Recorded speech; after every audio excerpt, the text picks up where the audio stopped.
research that is doing or working in this space has to follow.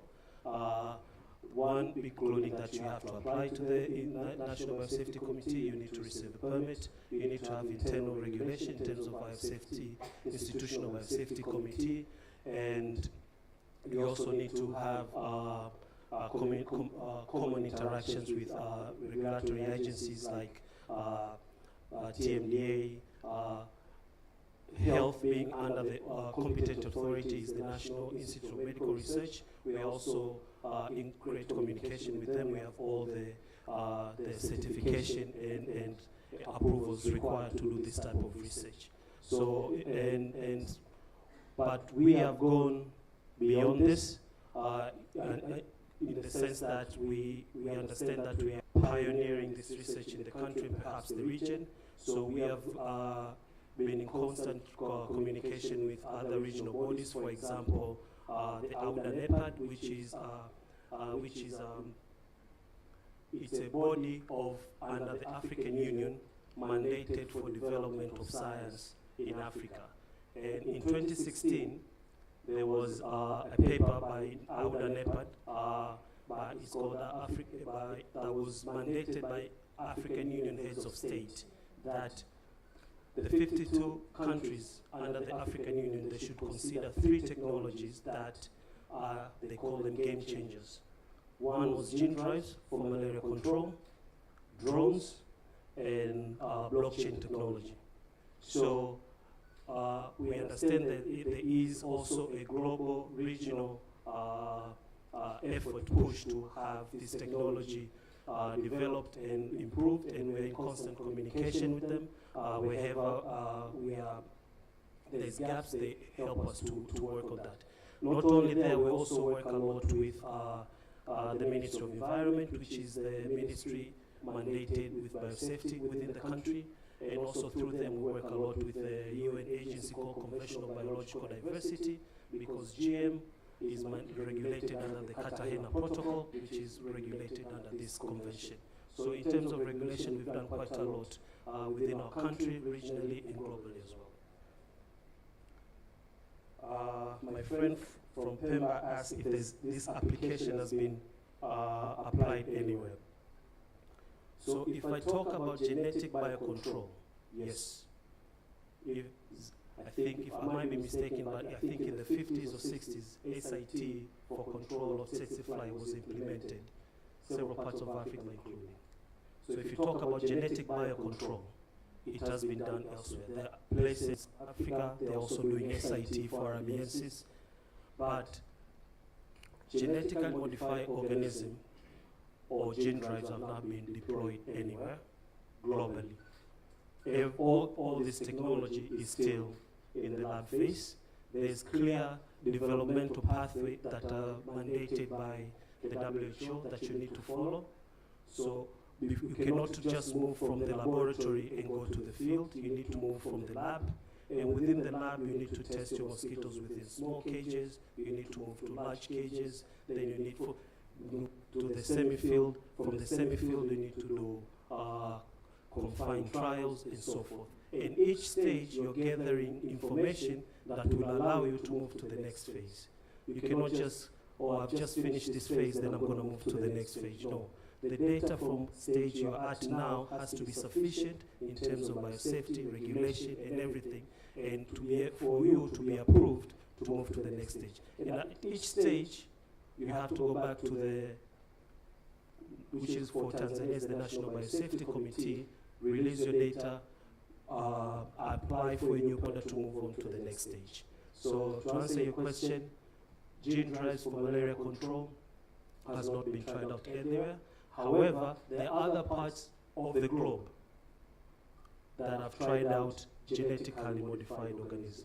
For example, the Cayman Islands, they control, there's a company out of the UK called Oxitec. They have released this genetically modified organism for control of dengue.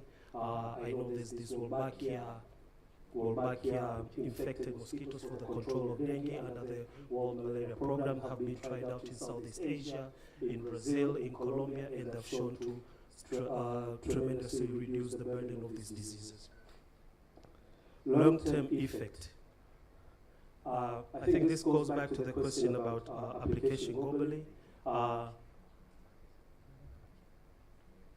Okay, and allow me to be very blunt. So, you cannot find a technology anywhere that is 100% perfect. There is a technology anywhere that is 100% perfect. What we're trying to do here is to substantially or significantly reduce whatever this technology we foresee. Now, there are studies globally that are foreseeing different scenarios. And it's called problem formulation. You come up with a problem formulation, and you foresee, for example, and we get this question a lot: what is the role of a mosquito in the ecosystem? We get this question a lot. And there are studies working in the gene drive space, or for genetic molecular control, they're trying to assess, okay, if you remove a mosquito, is there any other organism that's going to suffer?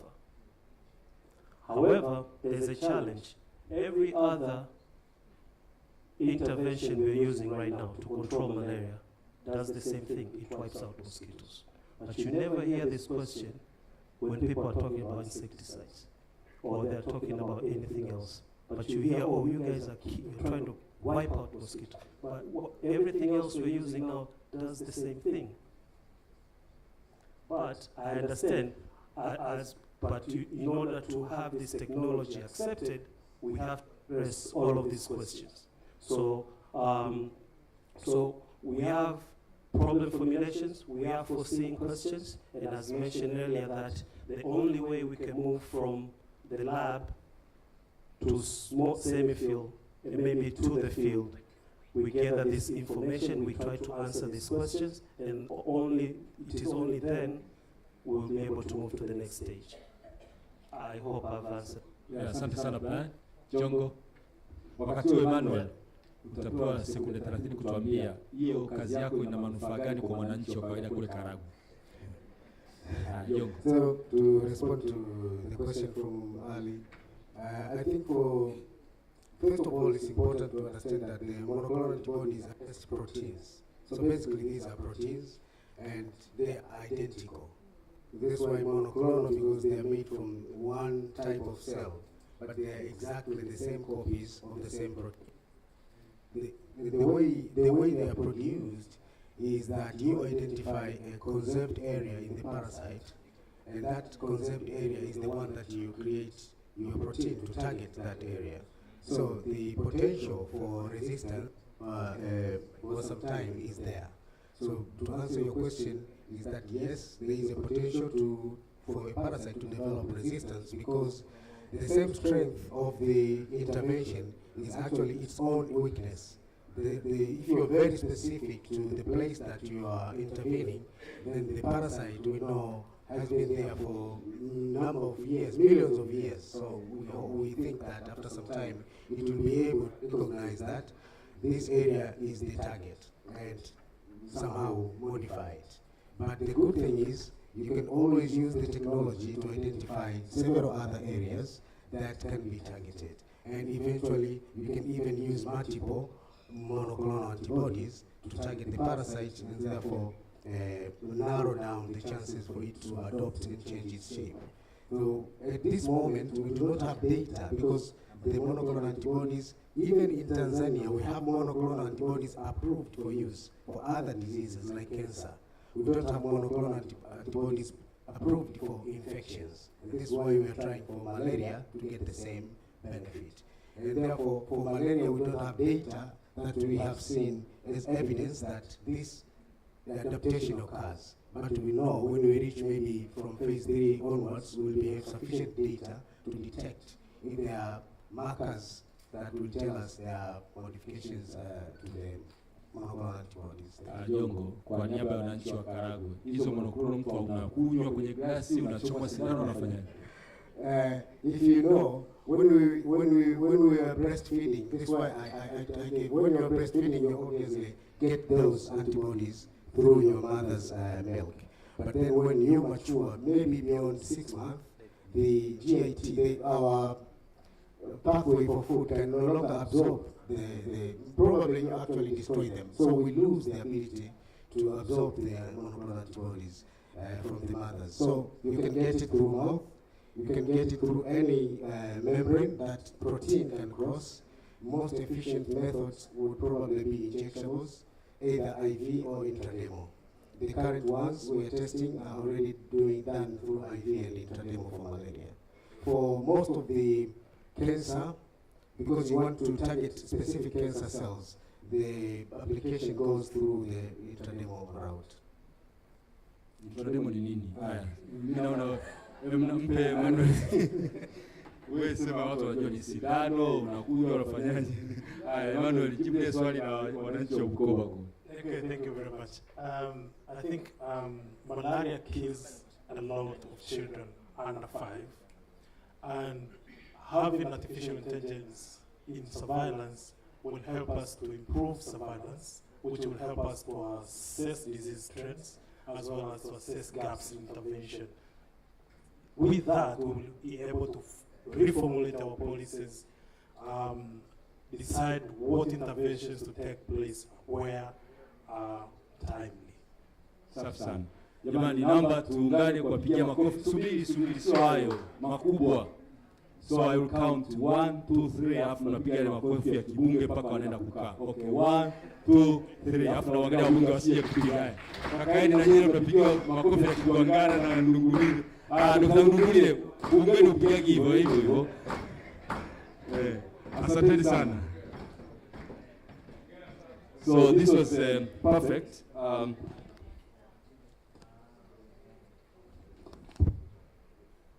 Okay, so let me invite the next moderator for the next session.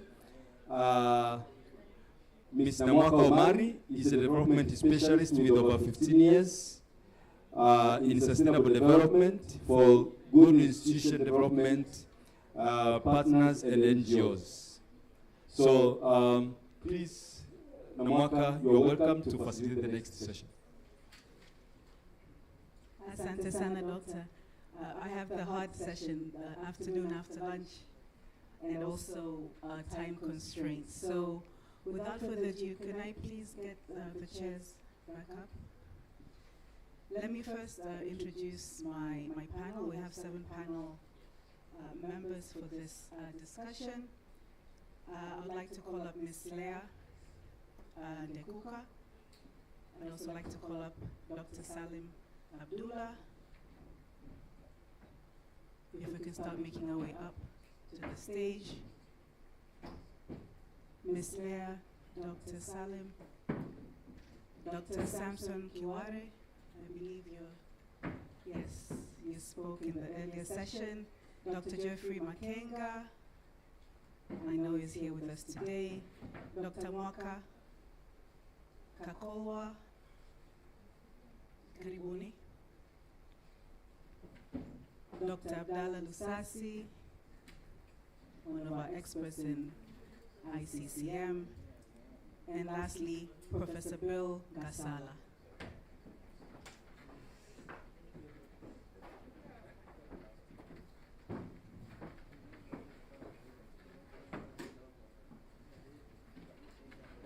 If you could go to that, Samahan, if you could go to that seat over there, yes, so that I can sit here.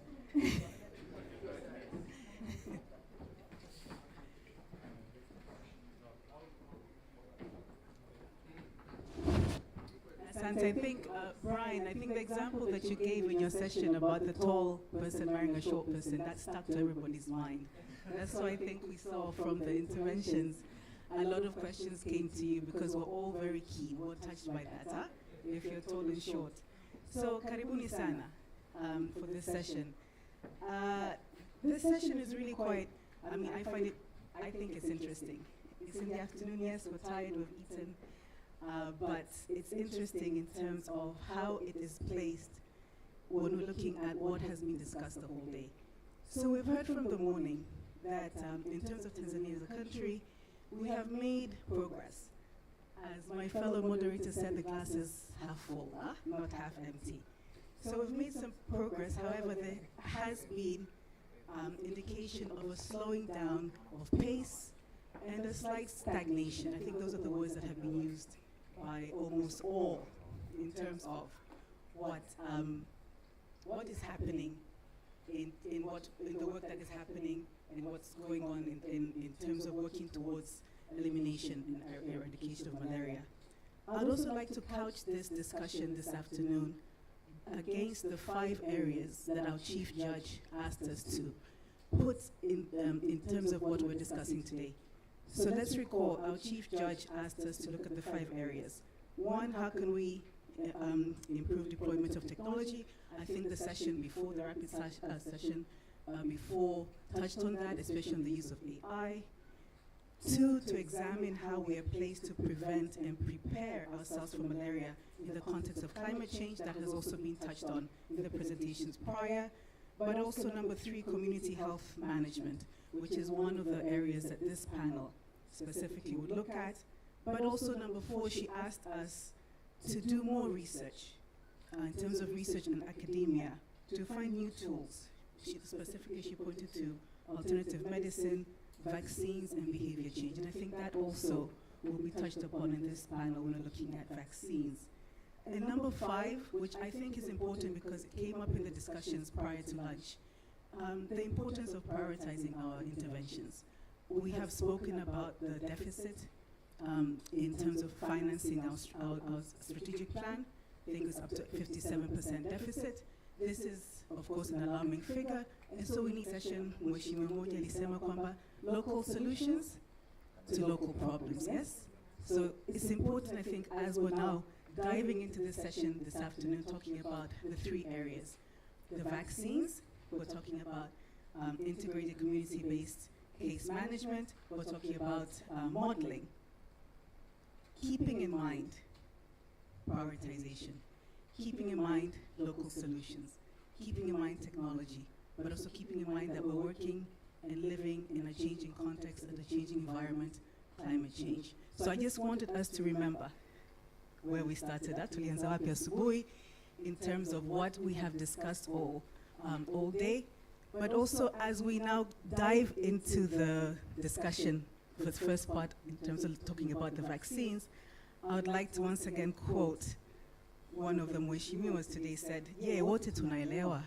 And I know you are talking in the context of scientists and technical experts vis-a-vis policy makers and decision makers. And I would like to add yet another layer, that of the community. Yeah, wote tunaelewa.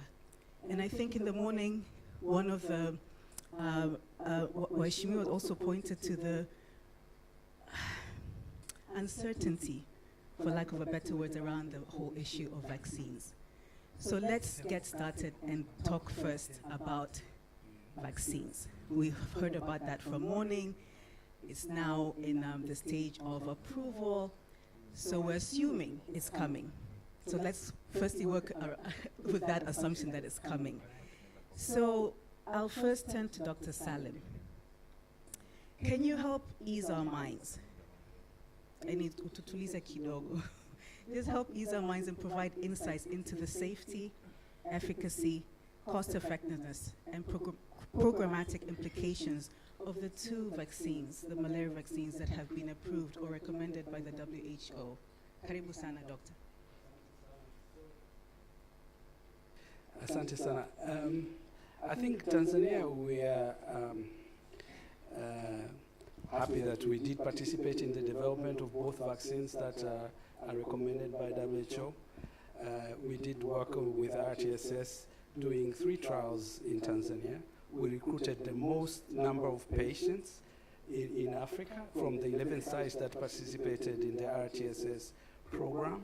And we produced data that shows that efficacy of the vaccine is partial, but reasonably good.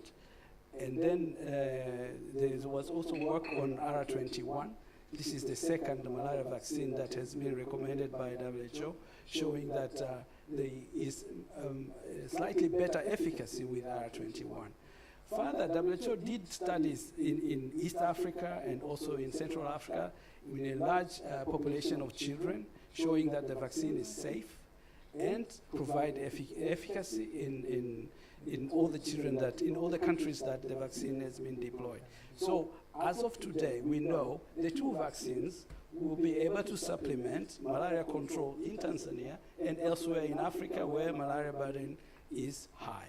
Clearly, if the vaccine is delivered in areas where the burden is high, you get a better benefit.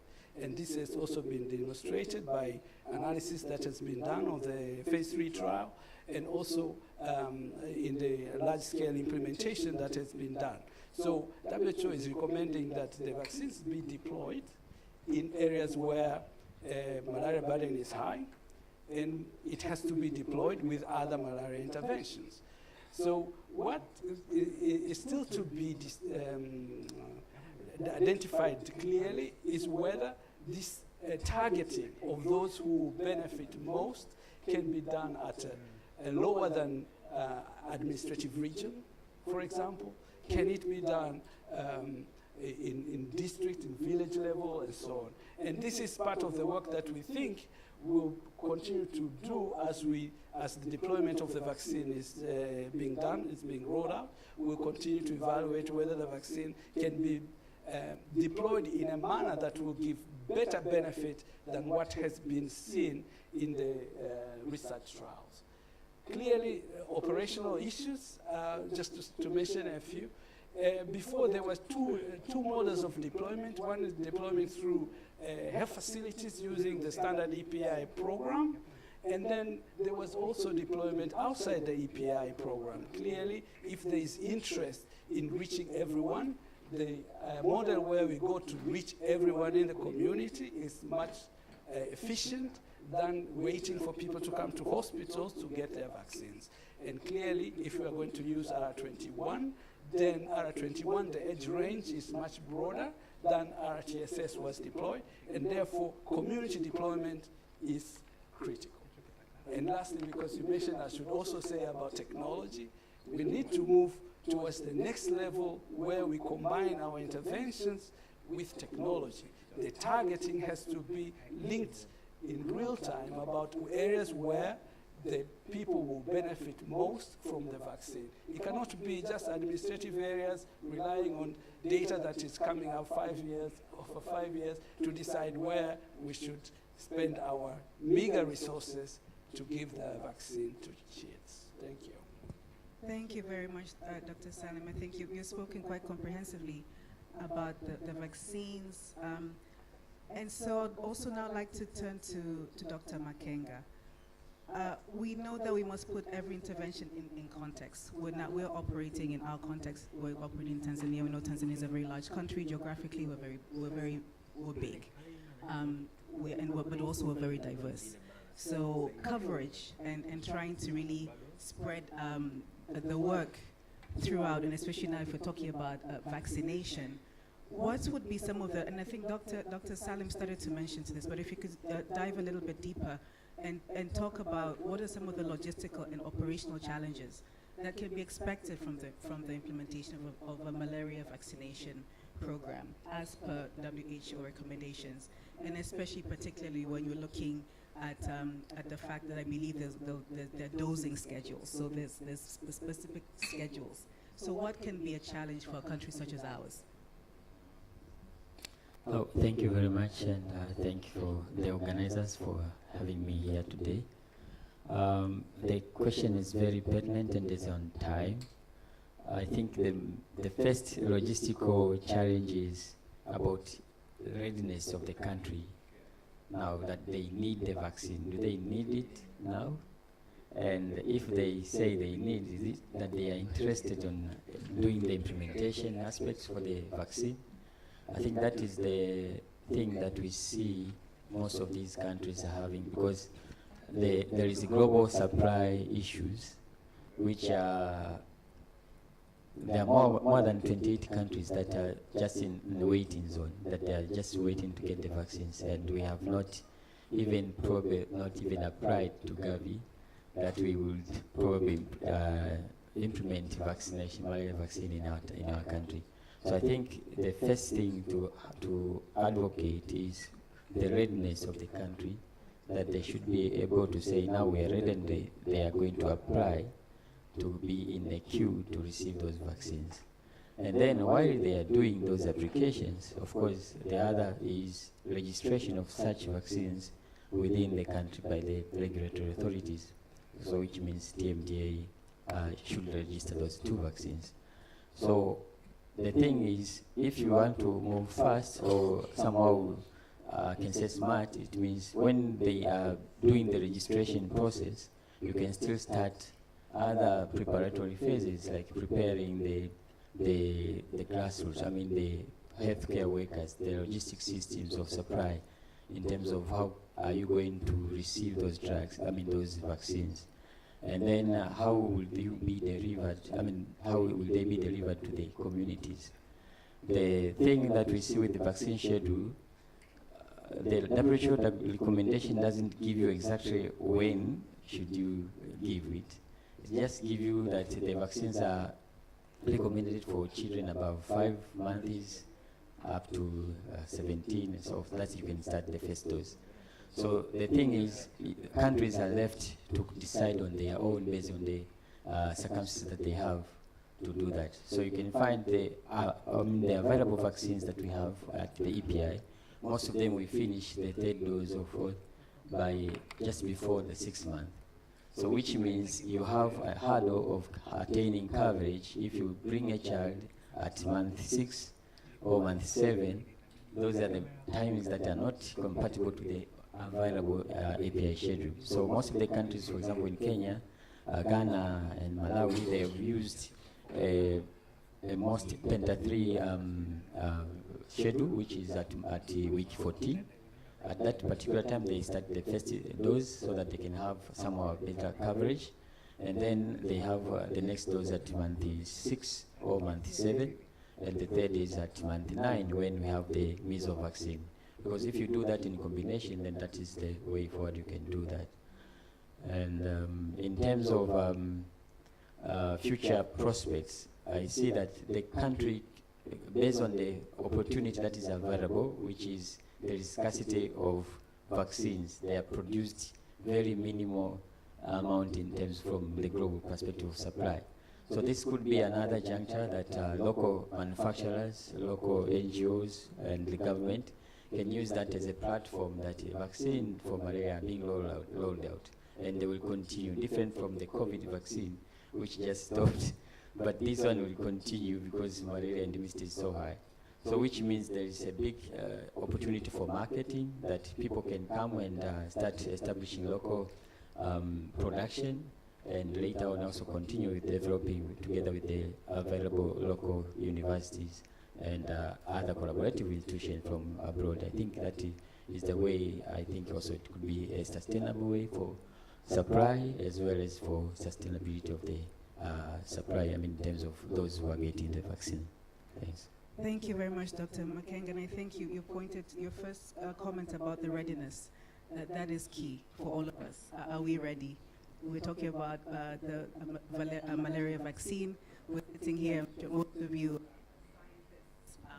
most of you know about the disease, the scientific and the technical elements of the disease.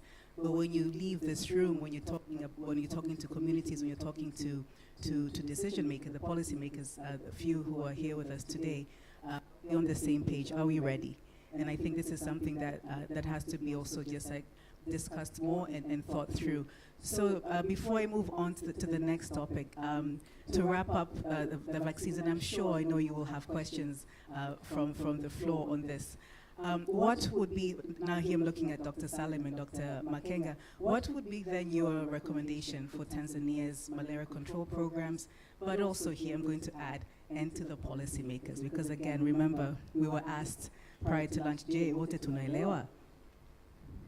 Yeah, I think a lot of work has been done to promote the development of the vaccine, and this was mentioned already in the parliament, as I recall very well.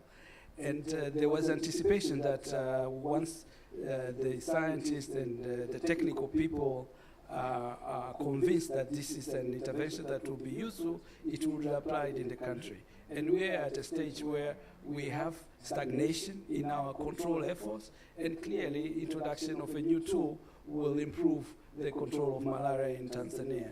especially also in areas where you want to fast track the burden reduction in the central belt, in focal areas around the coast and so on. So clearly there is a need for the vaccine. Now the biggest issue is the modality and where we would prioritize to give the vaccine. It's not feasible that we would deploy the vaccine nationwide. So we have to prioritize where we will start, and based on the success on the starting areas, we can roll out to the rest of the places where it's needed. Prioritization, piloting, rolling out. Dr. Karibu. Thank you. Yeah, I also concur with Dr. Salim on those aspects, but also for the National Malaria Control Program, they can also consider added value of the vaccine in the longer terms aspect, because now we have much of the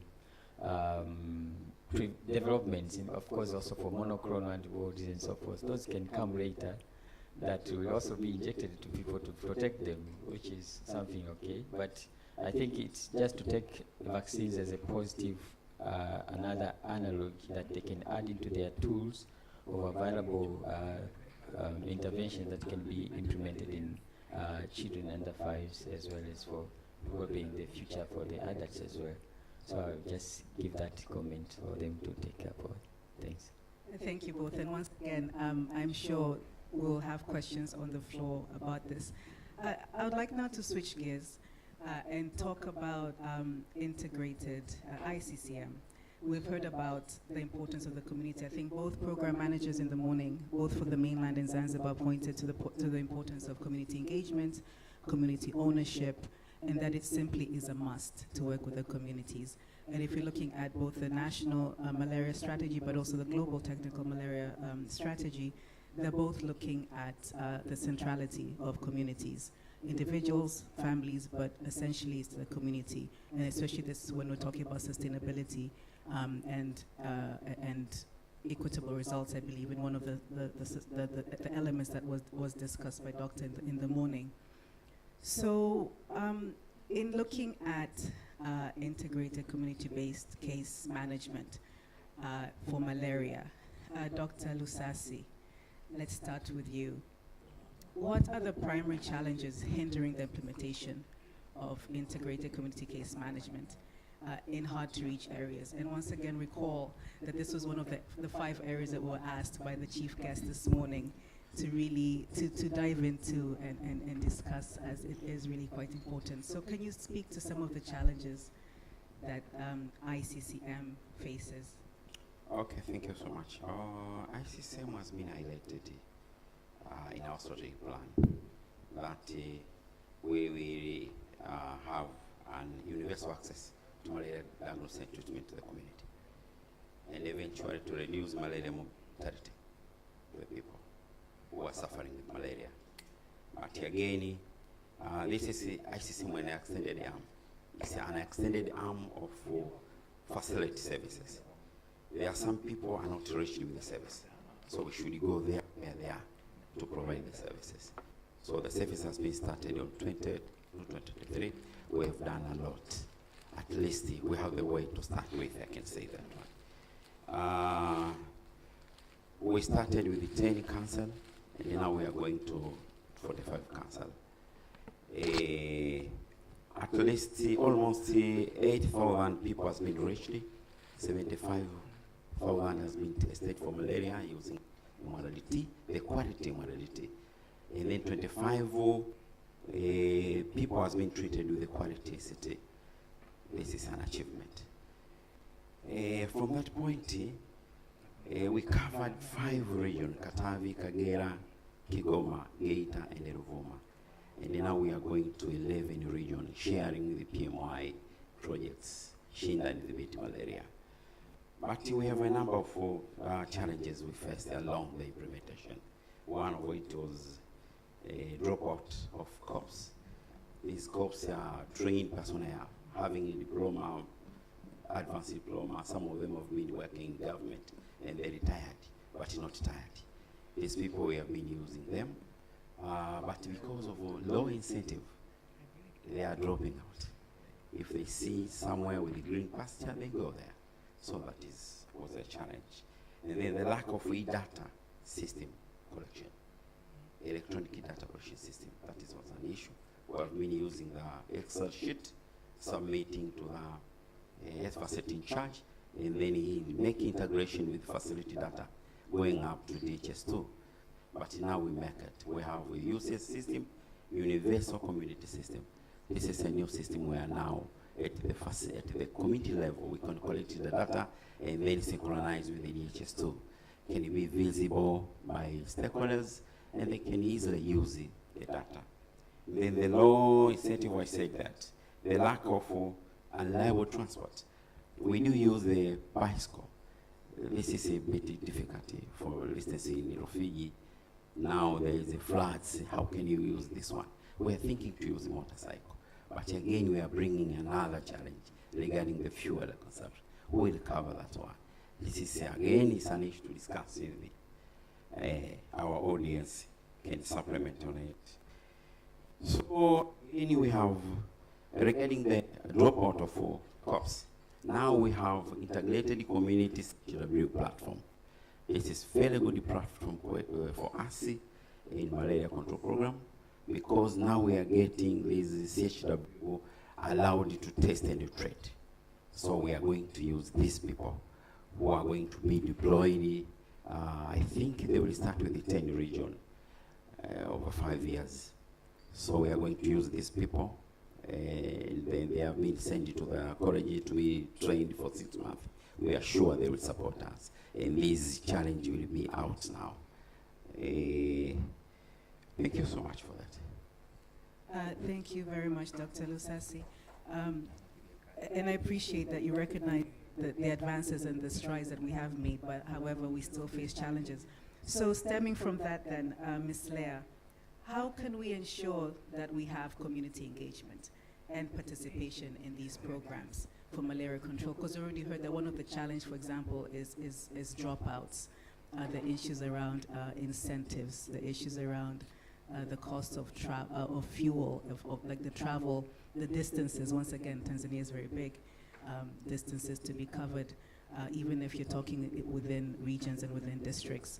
So how then do we ensure that we really get the community engaged and to participate in these programs? Okay, thank you so much. So for the ICCM, first of all, to make sure that community are engaged, we use village level leaders. And here I mean the village executive officers and the village chairpersons and the village council members as well, to make sure that they are, first of all, they are engaged, so that they can be able also to engage the community members. And the engagement starts from sensitizing them on ICCM as a whole, but also to make sure that they are engaged during the mapping, to make sure that they know where the ICM sites will be, still level of engagement. But then we also engage them now to introduce the COPS, or the ICM provider, to the community members, because the community members need to know who are those COPS who will be providing services, the testing and treatment services in the areas.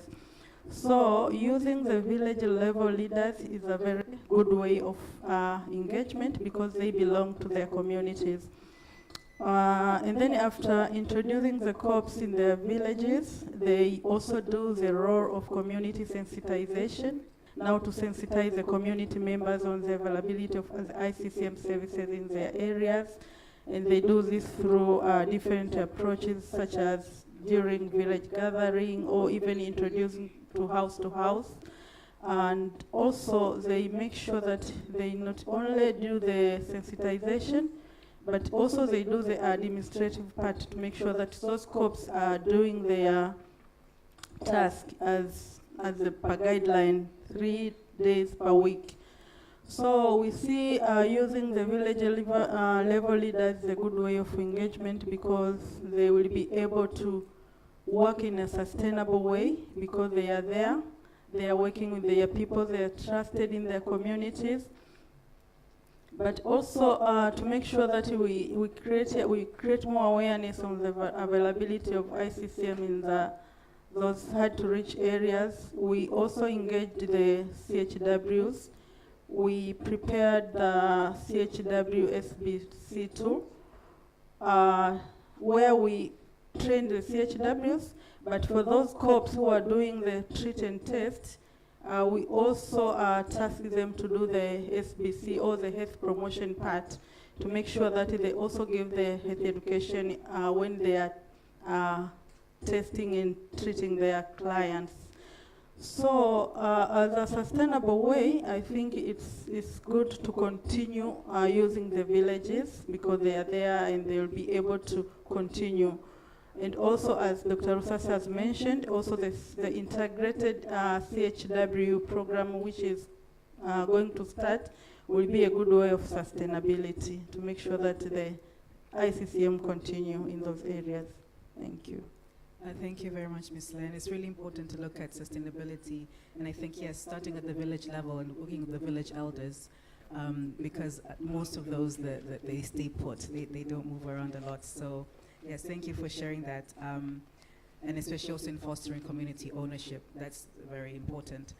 Dr. Mwaka, we heard from the morning that any new strategy, any innovative tool cannot work in isolation. Everything has to work together, the creation of synergies, etc. So how is ICCM integrated into existing health systems to ensure continuity of care, as well as referral pathways for severe cases of malaria? Yeah, so thank you. Yeah, so it is very true that the MCCM strategy, which is now being moving to ICCM, is part of the main health system. And this is first because these community health workers, they are linked first of all to the closed facilities where they are supposed to report, and they are being actually under the facility in charge or any designated healthcare workers from the nearest facilities. But these facilities in charge, they are supposed to supervise the healthcare workers, meaning that they need to ensure they are getting all the necessary support when it comes to service provision. Apart from that, there are also these community health workers, they are getting their commodities. For the case of malaria, the drugs, RDTs, the data collection tools are being collected to the nearest facilities. So they are given those commodities, but again, at the end of the day, the accountability is under the supervisor, the healthcare workers who is working under the facilities, they're in charge, so they are accountable there. But again, the data that they are collected every month, they're supposed to hand it to the facility in charge, who is compiling data from the community and facilities, and further entered into the DHIS too. Apart from that, they are also being referred. Those cases, severe cases for malaria or other cases that they cannot handle, they are being referred to the facilities for the further management. In addition to that also, they're being trained by the CHMT members.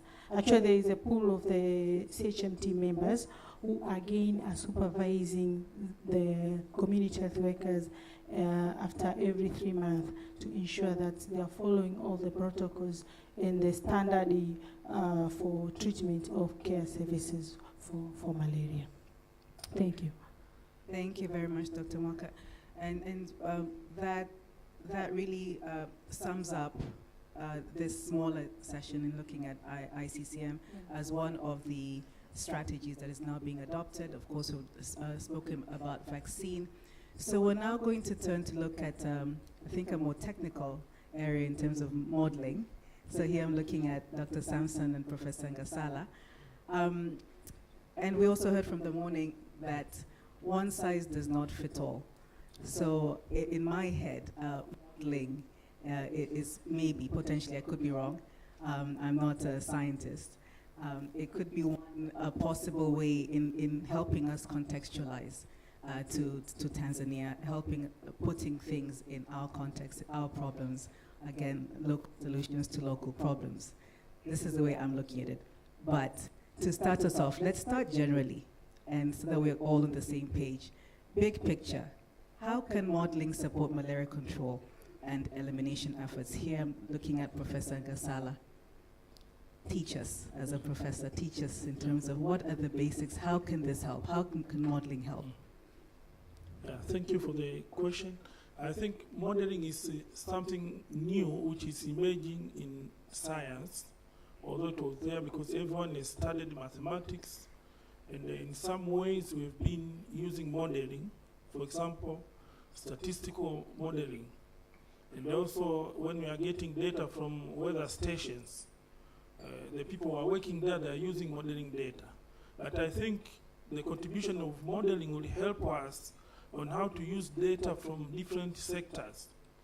For example, today we've heard people working with monoclonal antibody, genetically modified mosquitoes. There are issues of different interventions. There are issues of climate, land use, human, mosquitoes. So malaria itself is a very complex disease. That's why your question could be well answered with modeling. So it's not everything we understand about malaria, although we are talking about elimination or eradicating malaria. To date, even though we have phased out chloroquine, I wondered when I joined the class for PhD, people were studying how chloroquine works. It was working, but we do not know how does it work at the molecular level.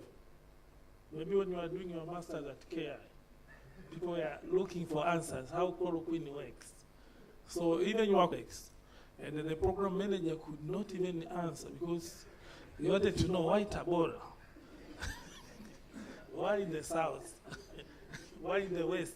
Those questions could be answered by modeling, and the good thing, we need to collect high quality data from different sources, and also we need to train people on how to interpret data. The good thing now, we have young people like Alfan Go. I don't know if he's here. He could be the best person to answer these questions.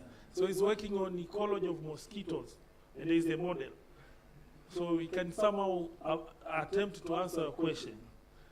So we also have Susan. She's working on how to build the map from different data sources. So those could somehow help to explain what is happening with different variables. And also for you, as a politician, you are also contributing a lot to malaria elimination. You have built facilities everywhere. So you have increased access to health care. Maybe you've also contributed to good housing. You're also contributing to elimination of malaria. You have some people in the community level, like what you are explaining in ICCM. They are contributing everywhere. So how can we use all those data together and they come to answers? So increasing our understanding of the malaria and the other diseases, we need it to model. And also how to predict what is the future and how to formulate policies. We need to have modelers. So the disadvantage which we have, maybe we can discuss later, we have very few people who are trained in those areas. Yeah, thank you. Thank you. I think for me, as soon as you started talking about variables, my head just started, my wiring started going. Last week I was with development economists have been discussed today, but also, if we recall, we were told from morning that eradicating and eliminating malaria on a multidisciplinary approach. So it's not just one particular, it's not just you guys sitting in this room. We need all the other sectors and so the variables. So I do understand. So Dr. Sampson, we were told by Brian earlier in the rapid fire session that no technology is perfect. I think he said that very clearly. So what are the challenges and limitations in utilizing modeling products to guide planning and implementation of malaria vaccines? Thank you. So maybe just a step back before I answer that question. Just as Prof said that one of the challenges that we have is we don't have human resources. People can do modeling. So at the Fakara Health Institute, that's one of the issues that we're addressing. So for example, I lead a team of maybe individuals. We are expecting that there will be modelers in the near future, people working on the data science and artificial intelligence space, so that they can help to address all these questions. And because we're talking about local solutions for local problems, so we also have to make sure that we have scientists who can actually do just that. But I also want to assure people that modeling is not that difficult. Okay, I mean, you put us at the last ones to answer, so I'm not sure if you're just scaring people away from modeling, right? Modeling is simple. The question is, how do we embrace it and start working with modelers? I really like this kind of forum where we have research scientists, we have policymakers, we have politicians, everyone. Okay, so one of the causes that I train when I travel around the world and in the continent is actually, how do we make sure that modeling can support the decision-making process? So how do we make sure that we really involve decision makers to do that? So, Dr. Lazaro is here and other NMCP, the Zanzibar, we just submitted a modeling project on climate change to assess the impact of climate change on malaria and other vector-borne diseases. The case we're trying to make it is, how can we modelers and decision makers work together? So I wanted to point out that modeling is not that difficult. But back to your questions, they say junk in, junk out. So this is in terms of modeling that, if you don't have good data, your output will be bad also. But we also say that all models are wrong, but some are useful. Okay. So that's just to say that, yes, there's really challenges with a lot of modeling that are out there, in terms of, what they can do and what they cannot do. So it's always very important for someone to understand what kind of a model do I need to address what question, okay?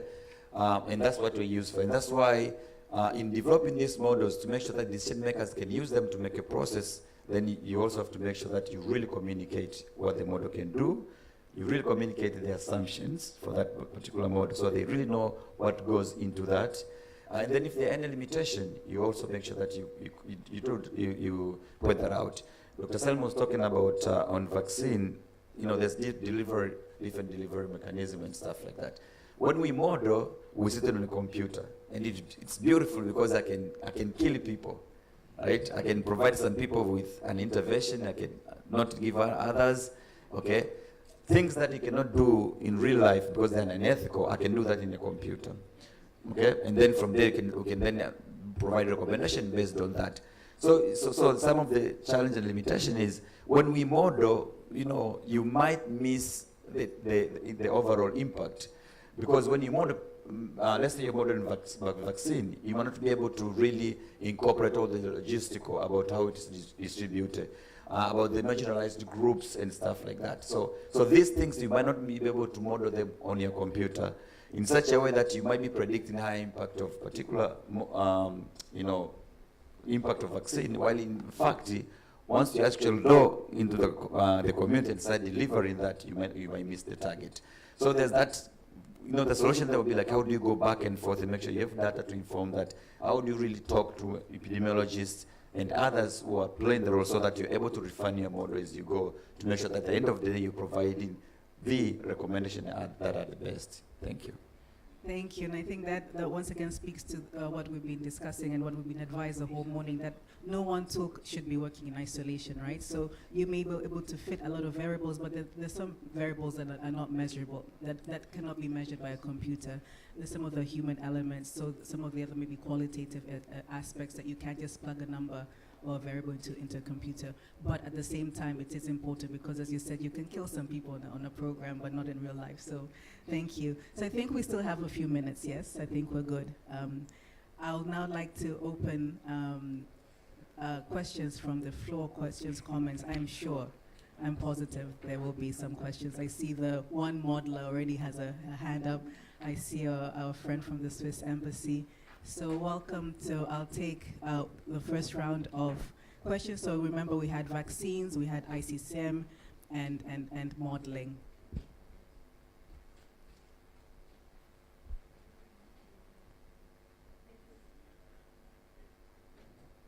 Thank you very much for this very insightful discussion.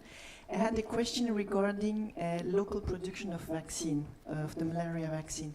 And I was wondering, because I'm not up to date with the last development. Who has the patent of the recent approved vaccine, and how is the transfer of technology and knowledge going to happen? Is there any issue with intellectual properties, and how do you foresee in the next months, year? Thank you.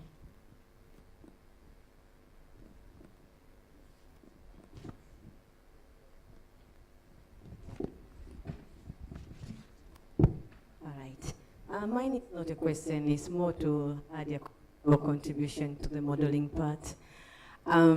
So what Sam was saying to consider like what models can help or can support programs decisions.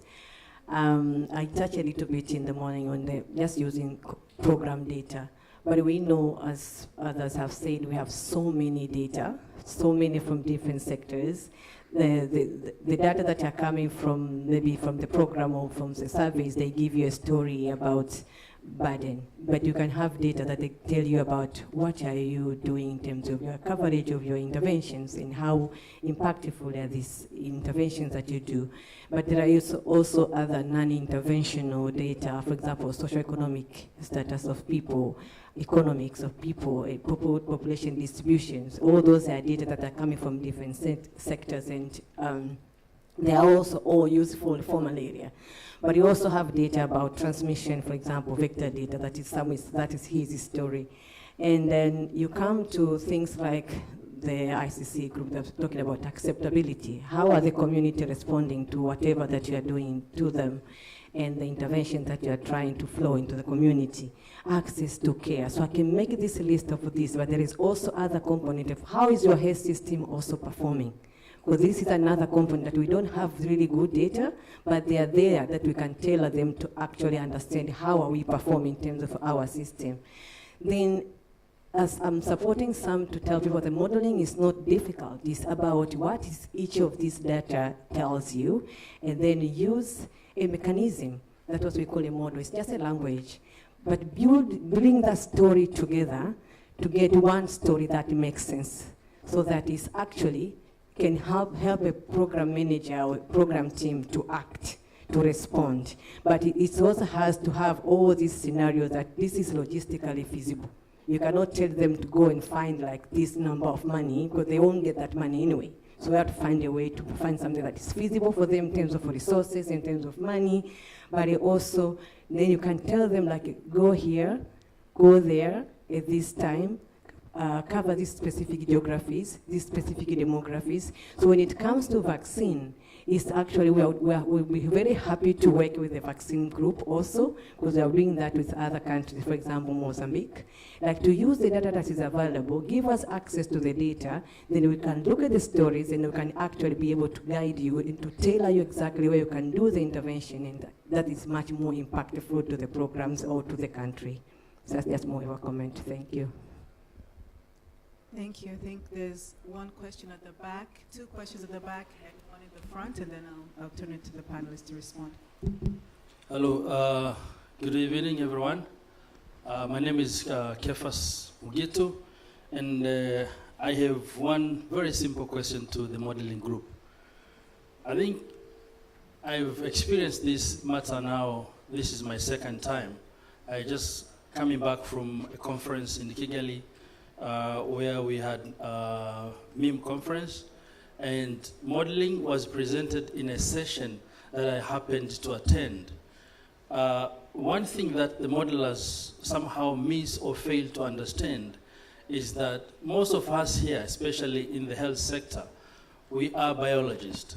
And by being biologists, definitely we ran away from mathematics in our secondary schools. So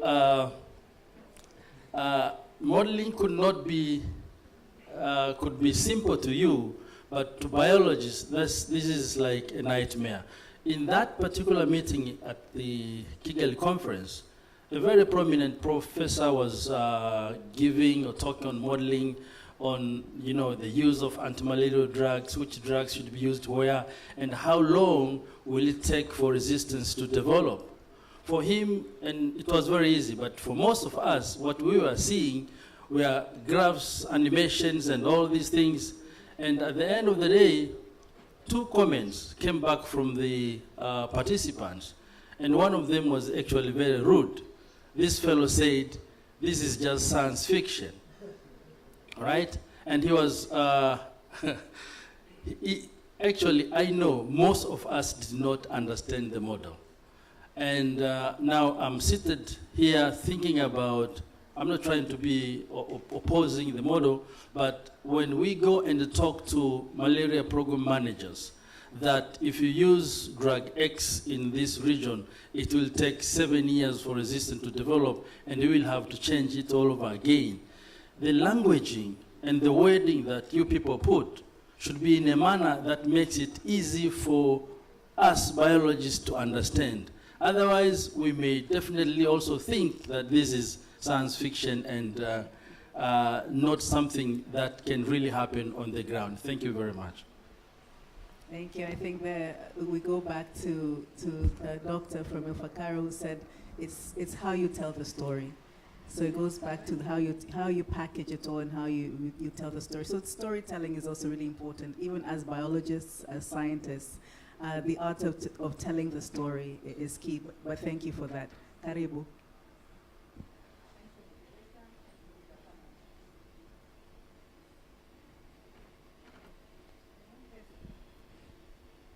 I don't have a really question. Just here I have a recommendation. Now we are on malaria vaccine, and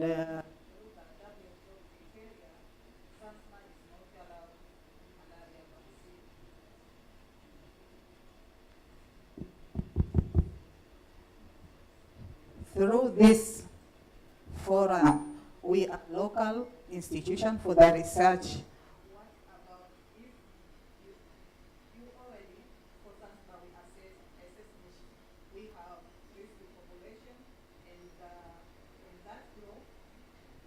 We have 15 to 45, as a manager presented.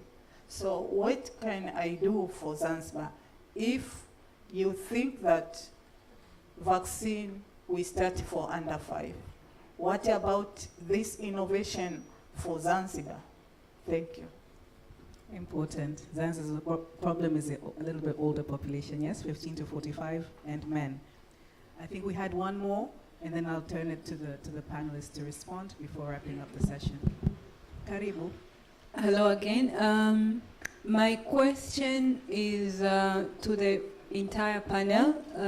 Whatever is being discussed is very, very relevant, but I also feel that we are talking about pathogen diagnostics, vaccines, all in the side of, I would say, the pathogen itself. What I would like to recommend is also find ways to include the host data into, let's say, modeling or into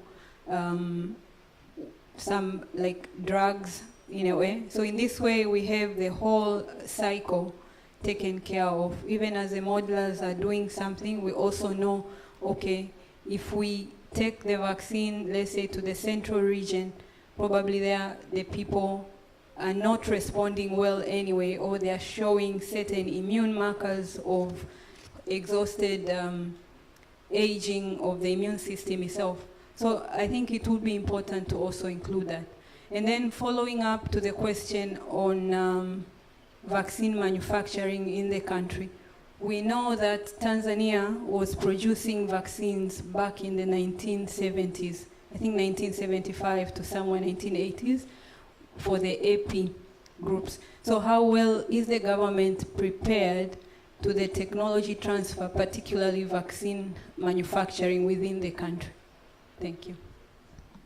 Thank you. I'll turn to the vaccine team first. There's a question on local manufacturing, who has a patent, transfer of technology, IP issues, but also the issue of Zanzibar, the Zanzibar equation.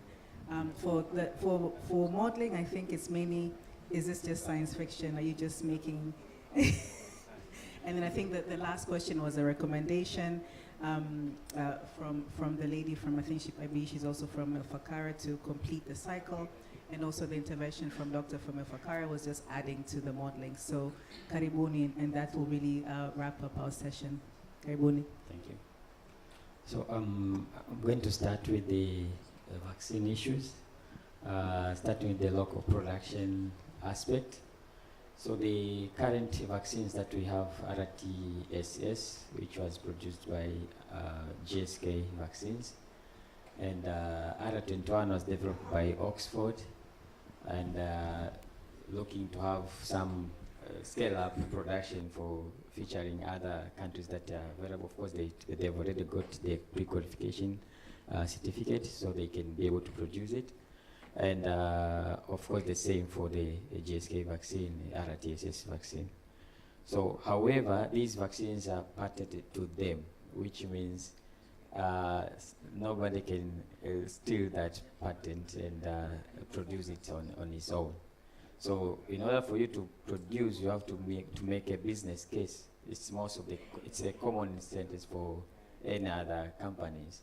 So, which means a business case must come up with how are we going to do that in terms of, first of all, of course, the marketing aspect, which is much more, they are much more interested in the marketing aspect, which means if you have enough volumes of scale, even if the selling price will be minimal, but you have such a huge number of people that you can supply to, number of doses that you can supply. For example, the need currently is about 100 million doses. So if you are able to make a business that certain governments, let's say, for example, Eastern African bloc or Sub-Saharan African countries agree that they will be able to procure that vaccine in the future, then that is a business, something like it's attached, a sting attached to one coming to invest there.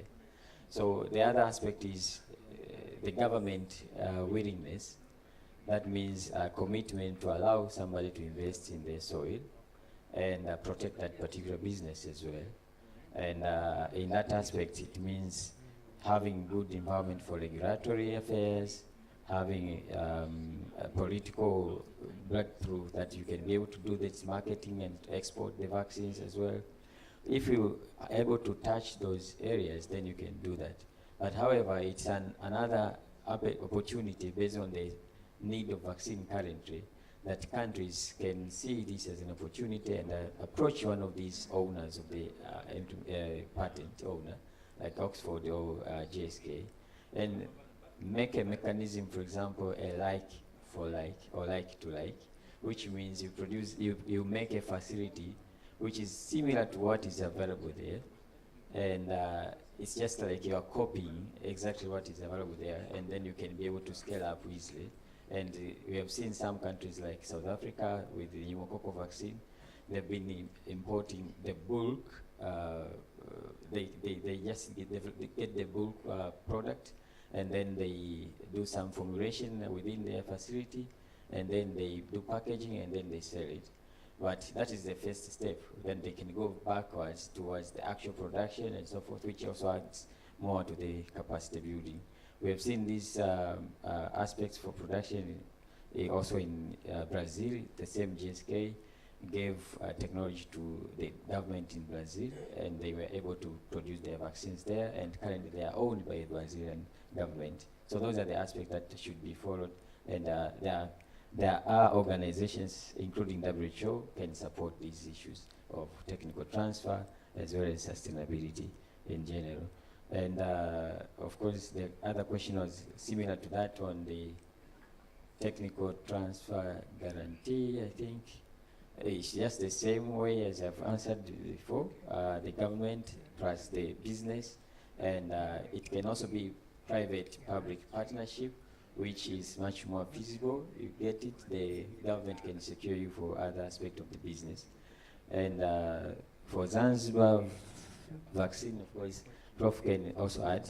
The thing about the vaccine recommendation to moderate or high endemic areas is more of the priority issue aspect. It can also be used in low endemic areas, as you can see in the current WHO website. It's also available for the lower endemic areas. The thing is priority, because of the production aspect and capability currently, we just prioritize to the high area. But if you have enough, you can also give to the low endemic area like in Zanzibar. And the aspect that the risky groups is above 15 or above 5. The vaccination aspect is about giving somebody the ability to be able to prevent infection or to prevent further deleterious events of the disease. So which means even those who are adult in Zanzibar can qualify to get the vaccine, just as you can get a vaccine for yellow fever, for example. You are an adult, or COVID vaccine. You are an adult, but you are naive for that particular pathogen at that time. For example, Zanzibar, probably the population was naive for so long because of they had low malaria for so long, a longer time. That means their immunity has become so low. But now they can be able to do that, and you can add things.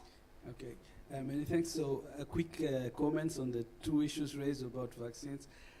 First, about manufacturing, I think it is rightly stated, there has to be a business case to be developed, and volumes matter, and market commitment from governments. Because in the end, there should be guarantees that whatever is being produced will be able to be delivered to the public. And the other thing that for us in East Africa we'll need to consider is whether we are going to invest in this particular technology, or we should wait for newer technologies that can be, if a newer vaccine can be developed that covers a broader group of people, not only restricted to the other fives. And coming back to the issue in Zanzibar, basically the data that we have today show that people, the children who are younger, between 5 to 36 months and so on, benefit most.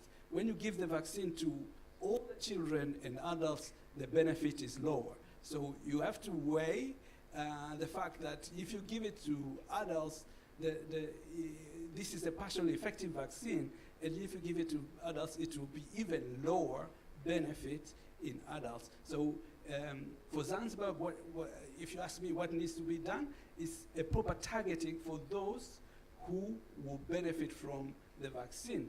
Not saying that we'll give everybody in this district the vaccine. That will be a waste of money and time. And I should also add, you know, there are new technologies that on the line, Jongo did present about monoclonal antibodies. Monoclonal antibodies will be given to all age groups. It's much more expensive, but will provide the similar benefit as with the vaccine. And lastly, if you want to do in Zanzibar, you have to remember that WHO and all the studies have been done in under fives.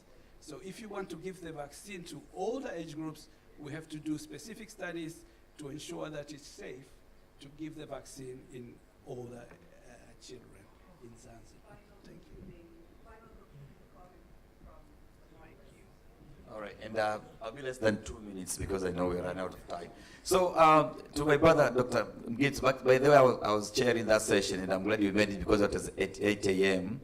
And the prof, you know, I think the data he uses from Shinda Malaria and in the region as well, Professor Marcel Bon.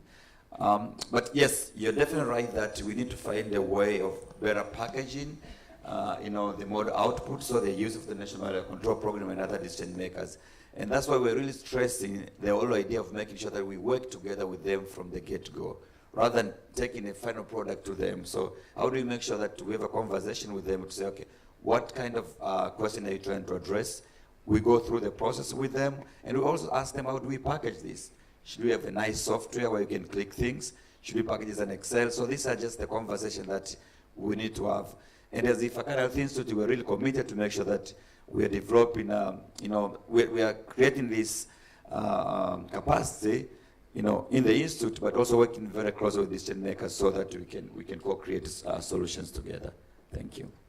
Thank you. And so as we started, I asked Yeyote Tunailewa, and I think there's a discussion that will continue past this forum. So making sure that the scientists, the technical experts, the biologists, are speaking to the policymakers, the decision makers, but also that we're speaking to the communities. It really has to be a holistic, integrated approach. But my last word to you is readiness. I think that also as a country, as a community, as people invested in a malaria-free world, the readiness in adopting technologies, the readiness in behavior change, the readiness in going down to the community, and the readiness, I think, we're asked this morning, do we, at our own individual levels, how many of us have used the mosquito nets in the past, I don't know how many years. So with that, I would like to thank our panelists and turn the mic back over to you, Dr. Asanteni sana. Asante sana, makofi mengine tafadhali. Shule kubwa sana ambayo wote tumeifurahia. So can we all raise just to stretch? Unajua physiology especially ya umri huu, baada ya kula chakula inawezekana, unajua hata kule kijini bibi zetu walikuwa watuambia ukimaliza kula simama chakula kiende miguuni. Aya, sasa naomba to stretch to your right, to your left, backward kama umevaa kitopu usiende, forward, lean forward. Okay, good. So just for your information, we have a coffee tea station just outside the door. So if you feel like sleepy, you can always go and grab the cup of tea or cup of coffee. Okay, you are allowed. And I have an announcement. The organizing committee will soon be handing out a souvenir for this forum, for you to really show, to your family and the colleagues that you attended this very important platform. And now I would like to welcome the last panel of the day. And, it couldn't have been a better panel than this. So I just want to welcome Salim Kikeke again, the renowned journalist and the broadcaster, all the way from with the 20 years of experience with the BBC. Kwa hiyo, sasa hivi hata kama ni kulala jamani, sauti ya mtangazaji utalalaje? Unaweza ukalala sauti ya bishanga ya Salim Kikeke, mwana Simba mwenzangu huyu. Simba oye. Thank you very much. Yeah, we're going through a difficult time as fans of Simba, and yeah, it happens. It's football, isn't it? To quote the former Manchester United manager, Sir Alex Ferguson, he said, football and, bloody hell. Right, may I please invite up here, who do we have? Vivian Hazelman. She is from Swiss Development Corporation. We also kindly invite Dr. Faustin Ndugulile, a Member of Parliament, Adiel Moshi, and Dr. Honorati Masanja. I think I'm missing someone. There he is. Right. I knew that.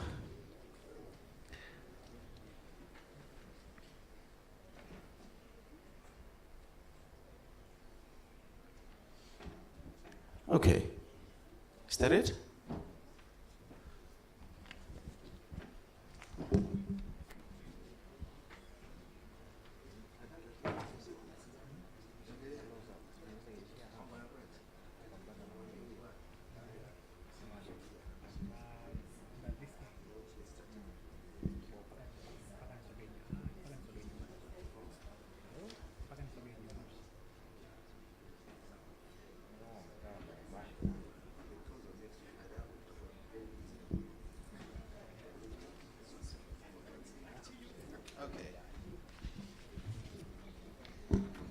Thank you very much. We are slightly behind time, so I'm going to try to do the best as I can to make this quick, but I want to assure you that we're not going to talk about modeling, so you can relax. Right, so we're going to be talking about fundraising, and in the morning we talked about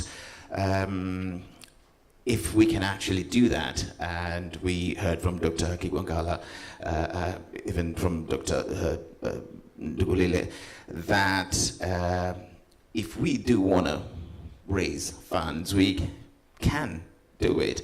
And I can tell you, if you walk up in 9 out of 10, if you open your WhatsApp message right now, there would be, I guess, a fundraising for a wedding ceremony somewhere. So if we can actually do that, why can we not raise funds to tackle something sensitive like this? We'll find some answers out of that, but I'm going to go straight to the questions that were provided. The existing global and regional and country malaria financing strategy, does it help? Does it hinder? I'm going to start with Dr. Ndugulile. Yes, please.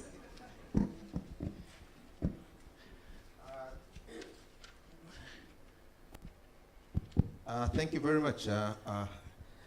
Since I'm the first speaker, I was very impressed by the previous sessions, and I think they alluded the sciences, and I'm very impressed.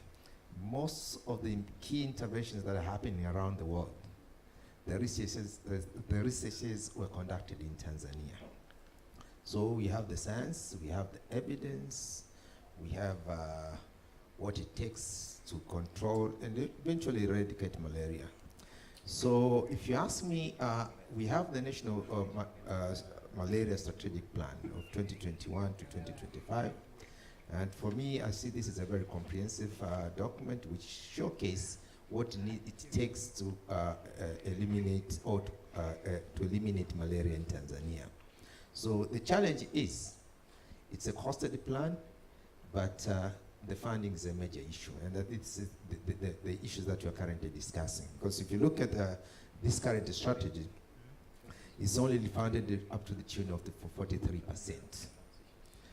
And the commitment of the government is also not enough. Although the government has done a lot in terms of putting infrastructure in place, and this is something that we've done very well, the human resources and invest in the diagnostic capacity, but you find that there's no additional resources that have been put into place. So if you ask me, in terms of the strategy, I'll say yes, we have a very good strategy. But I think now going forward towards malaria elimination, I think we need to do more in terms of mobilizing domestic resources towards malaria elimination. And we can come and talk about how we can do that. Just to follow up on that, in the morning, Dr. Shija talked about how Zanzibar, financed 100% when the funds were really needed. Can that happen in Tanzania mainland? Can the government do that? That's a very good question. It's a matter of political will, that is one, but secondly, political commitment. Because a will is one thing, but the commitment is another thing. In my earlier intervention, I narrated on how we started the HIV care treatment program in Tanzania, domestic financing, and that was 2004. I'm sure with this, at this stage of malaria control, we can mobilize the additional resources that are required using domestic financing if there's that political will and a political commitment. But there's a problem here. There's a disconnect between what you guys are doing, and and what we, the people who are policymakers, and the people who decide on the budget, know. So that is connected. I'm happy that now you're trying to bring us all together. Although you're talking about sciences, some of us understood the science, but there's need to make sure that you translate research into simple languages that policymakers and decision makers can understand. Who makes that connection, Adelmoshi? Whose responsibility to connect these two bodies? Thank you. So which bodies you want to be I mean, the policymakers and... Wonderful. Thank you. That is, each side has that responsibility. Policymakers also, the way they are appreciating that they are being invited to join the science team. They also have to open their doors to scientists when they want to address issues that require scientific solutions. I just recently got that quotation from former President Kikwete. He said, there are some, when you want to solve a scientific problem, you don't have to go with the political spectacles. So it has to be a mutual. Thank you. Thank you very much. Vivian, I'm going to come to you. I mean, the money that comes from the donors, does it come with any strings attached? Yes, I mean, I'm not talking on behalf of all the donors. No, I'm not putting any pressure. Let's put it, the Western type of funding is definitely, I mean, it's official development aid. They have one of the core mandate is reduction of poverty, linked to human rights, equity, fairness, and this kind of consideration that are attached to the official development aid. And that does affect the fight against malaria, does it? Bon, From I you. mean, yes, I mean, malaria is a disease related, it's a poverty disease, mostly affecting lower and middle income country. So the consideration for human rights, for fairness, goes hand in hand with this. The problem is, it's because it's affecting mostly low and middle income country. It's only official development aid. I mean, the private sector has not a big interest to invest a lot of money for a market which is not bringing a big return on investment. So of course, it's mostly philanthropic money globally who is coming from Western country. So indeed, malaria, the type of disease and the type of regionally where it affects has indeed an effect where the money is coming from, and which money from the Western country, is it public, is it private, is it official development aid, or is it public interest, domestic interest? Switzerland has not a great interest of malaria in the country. It has been eradicated last century, but there is a global security also agenda, which also drive, I think, financing for different disease. And of course, malaria is at risk to resurgence because of globalization, resistance. So more and more countries, especially now after the COVID, are thinking a bit more, okay, maybe it's really worth investing a bit more on this kind of diseases. Dr. Masanja, when it comes to, she mentioned the private sector. How easy is it to mobilize the private sector to get involved in the fight against malaria? Thank you very much. Actually, I was thinking I'm the odd one out because I go around begging money to do research, and now here I'm asked how I can raise. But I think the private sector, has a very big role in mobilizing resources in the fight against malaria. One of the bodies that has been formed, and I know IDL is representing the End Malaria Council, which brings on board different stakeholders, private sector included, to see how they can mobilize resources for the fight against malaria. Because early this morning, I think, or during the sessions, Honorable Kigwangala mentioned that the local government authorities evaluated the economic impact of the malaria burden in their communities, because probably it has an impact in terms of the economics of the place. So I think for the private sector, it's also important if they look on malaria, not only malaria but health in general, of their workforce, because your health is your wealth. If they are healthy, then they can produce, and therefore it's very important that the private sector participates in mobilizing resources in one way or the other, whether it is through production of commodities, And one big example that Ifakara somehow is connected is the A to Z factory in Arusha. The history of the factory, Ifakara has a bit of a history there. When we were testing bed nets back then, and today's history that the factory is producing over 10 million nets. It employs I don't know how many workers, but also it contributes to the taxes in Tanzania. Right. So those taxes, I believe, they go back to maybe a portion of it goes back to health services, and therefore there is that. You could call it a long shot, but you can see the role of the private sector in the fight against malaria. Thank you very much. Zachariah Kafugo from One Day Sooner. I'm going to fire a question that was given to me here. Given the resource constraints, how can various malaria elimination strategies be harnessed to achieve a zero malaria nation? Yeah? Thank you very much for the question and also for having us here.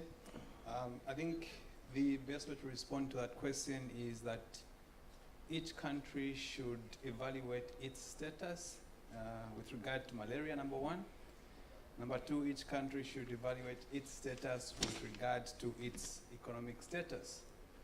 Because, for instance, Gavi, the Global Vaccine Alliance, which offers funding for a lot of vaccines, especially in the low and middle income countries, uses that matrix for determining what kind of assistance is given to a country. So just as an example, if a country is below the $1,085 GNI, it means that country falls in what will be the initial self-financing.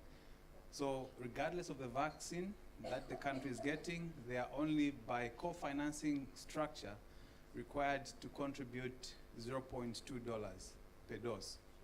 It doesn't matter what the ultimate cost of that vaccine is, but the country is only going to contribute that much, $0.2. If a country, let's say, is in the moderate range, which would be the preparatory or accelerated transition phase, then that equation changes. They'll be paying anything between 15%, going all the way up to 85 or even 100%, depending on how they are graduating, as long as they are falling within the 1,700 bracket. So this is why I'm saying that each country has to evaluate what makes the best economic sense, cost effectively, and also what makes sense for its population. Now this, in reality, should help countries decide which available intervention they're going to utilize. Because by WHO guidelines, every sovereign country has the right to choose what type of intervention they use for their population. So even if we had 20 types of malaria vaccines, it was going to still be up to each individual country to decide which of those 20 they were going to roll out. Now the explanation I was giving is on the mechanism to try and guide how that decision is arrived at. Because just as an example, if Tanzania is in the middle bracket, it means it's going to have a co-financing commitment towards each dose which comes into the country. Now this commitment could range to from 15%, 20%, 35%, 50%, 85%.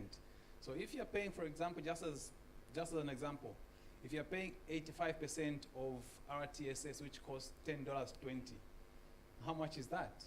And if you're paying 85% of R21, which costs $3.90, how much is that?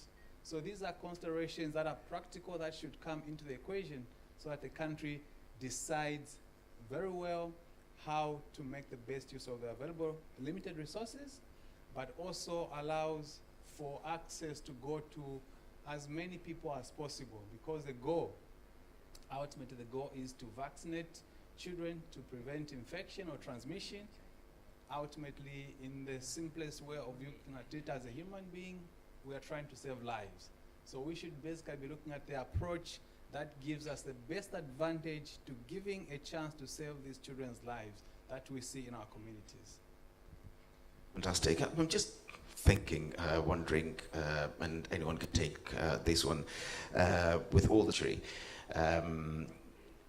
Is there a, do they really want to get rid of this disease, or they just want to prolong it so that they, you know, money can be sent, people can get employment, and, you know, pharmaceutical companies can benefit of it?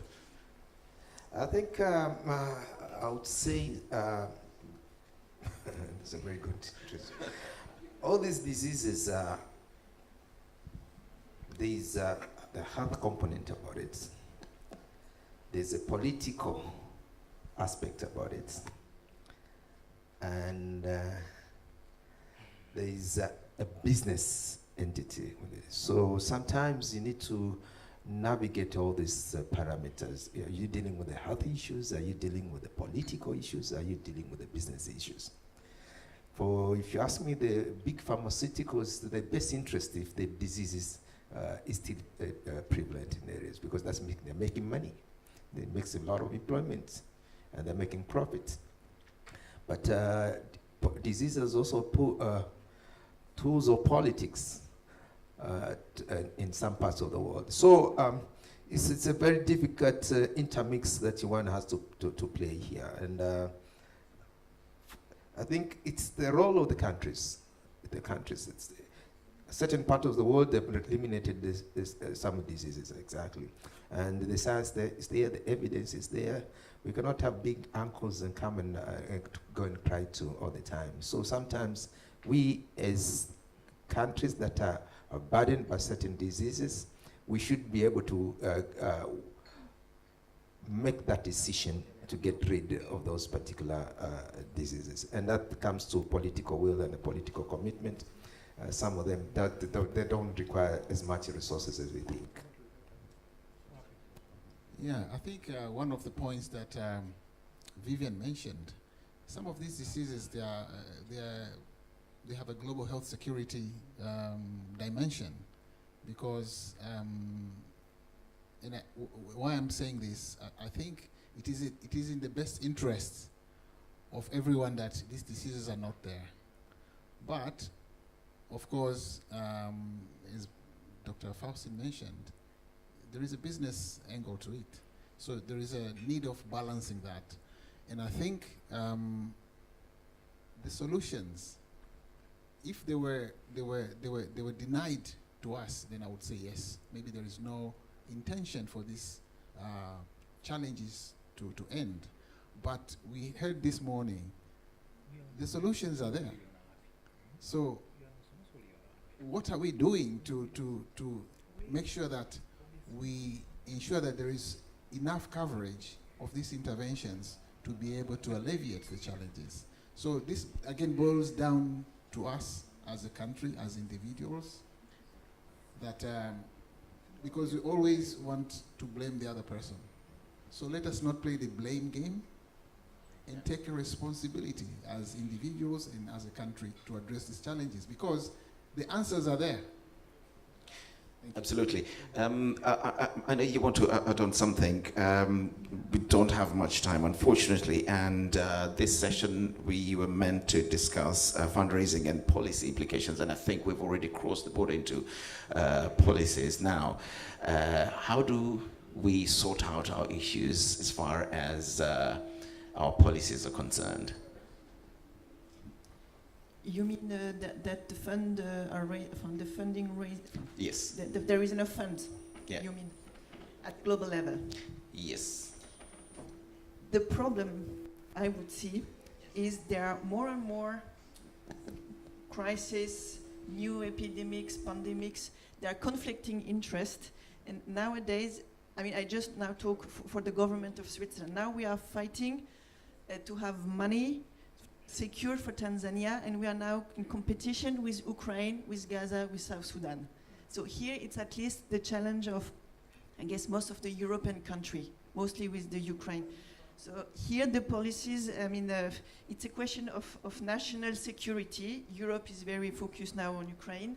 Then when there was COVID, I mean, in a time record, we had a lot of money available, a lot of vaccine, I mean, technology advanced very rapidly because it affected everyone. So I guess if we want, we can have the money available. It's just, unfortunately, and this is the inequity of this world, if it affects everyone, if it affects the rich, then we make it happen. And here I think at least the Swiss Agency for Development and all the development community, international community, has really to push for equity, for fairness, to make sure we are not just thinking about what interests the rich, but and also, I mean, here I wanted to make a point of research and development. Mostly, we are not, okay, malaria, it's in the pipeline since many years, but in the big pharma, they are not investing a lot of money in R&D for neglected tropical diseases. And here, I think governments, Western governments, LMNC governments, everybody has a role to play to make sure that there is a global governance, that research and development is focusing on disease that touches a lot of people, but nobody or less people cares about. And here I think policies have also a big role to play. But I'm going to come to you, Adel Mushi. The morning Dr. Kigongala pointed out that councils can actually allocate funds, but it's not happening. Why is it not happening? Do you know? Okay, thank you.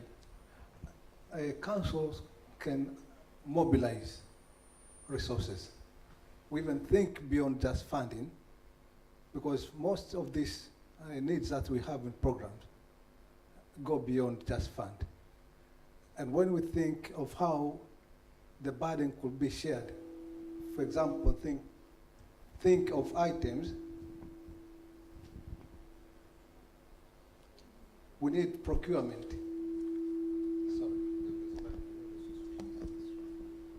So we need procurement, we need transportation, we need warehousing, we need all these different services.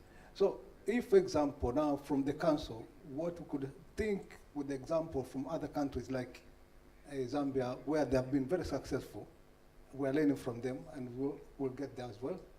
So the Zambia Revenue Authority, as member of the council, decided to donate vehicles that they confiscated to programs.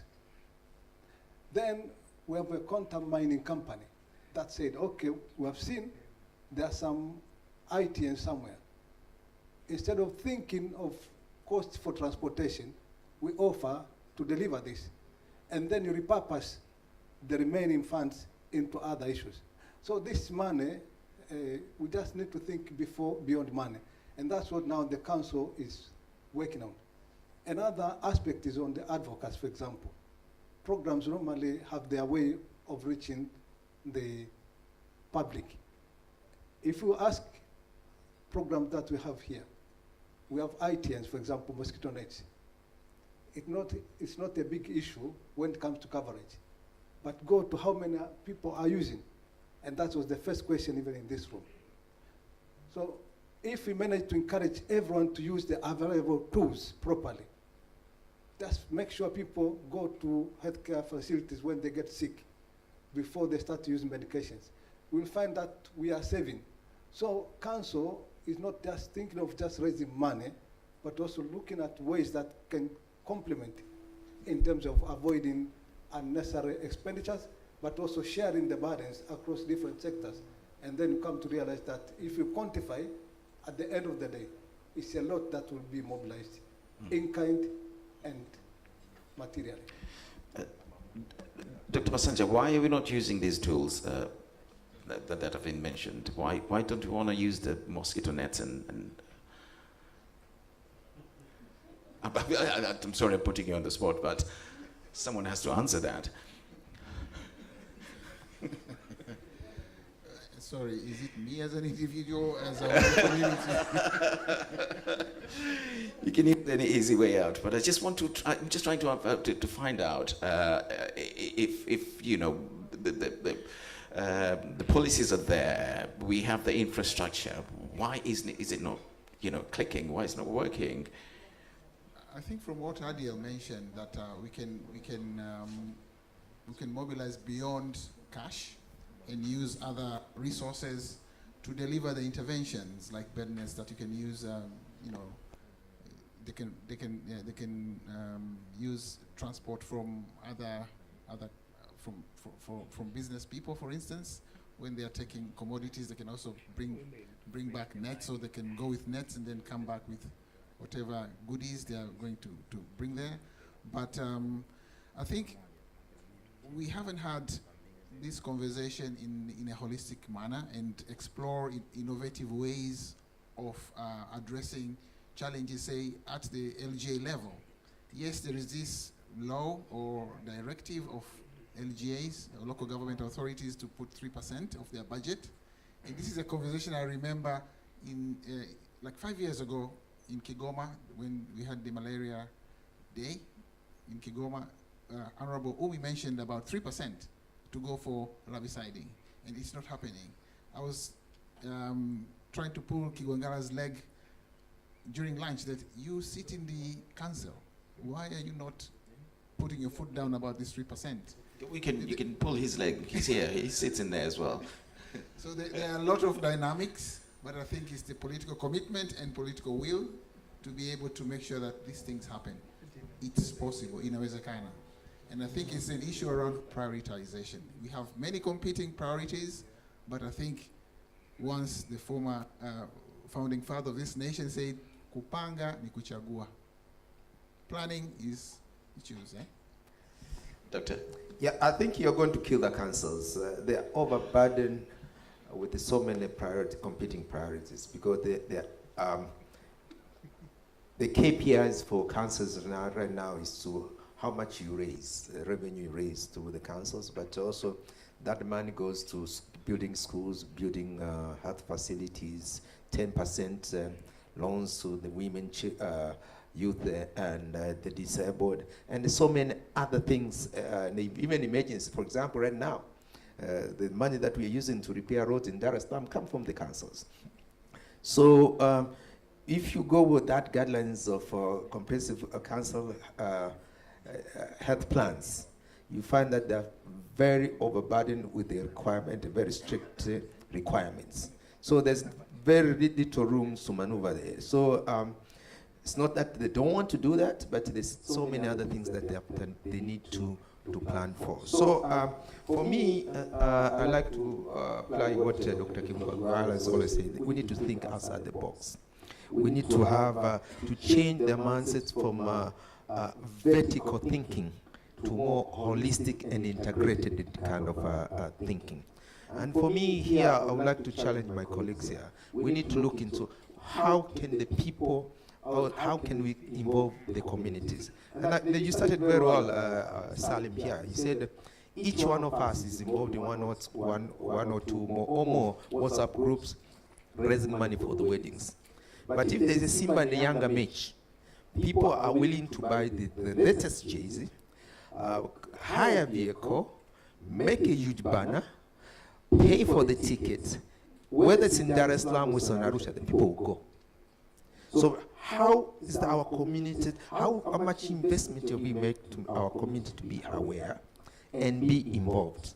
Do we need the government to come? We have recent rains that are happening right now. There's puddles around the houses, and those are breeding grounds for mosquitoes. Do we need the government to come and drain those ponds? Why can't we tell the people, the government, the Ministry of Health, that if we package the biolarvicide in small portions and then make those things affordable, people will buy. If I can avoid to pay 50,000 for the most recent Simba or younger shit, surely I can afford 1,000 or 2,000 to buy biolarvicide to pour in those puddles around the house. We need to engage the people. We need to make them aware, and sure, some of this burden will be relieved from the government and be carried on by the community. Spot on, absolutely right. I mean, awareness is key here. But at this point, the way my team, the way Simba is playing, I don't think I'm going to fish out 50,000 shillings to buy a shirt. The floor is open now, please. We're running out of time. Any questions to our panelists? We're going to start right over there. Where are the microphones?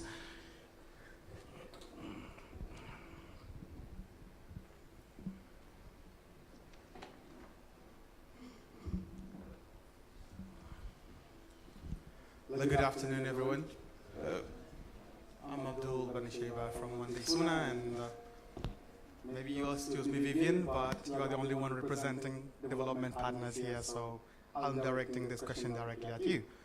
Maybe you can answer for all other development partners. My question here is, because we're dealing with vaccine inequality in many ways, and many interventions also are seeking a lot of inequalities from place to place.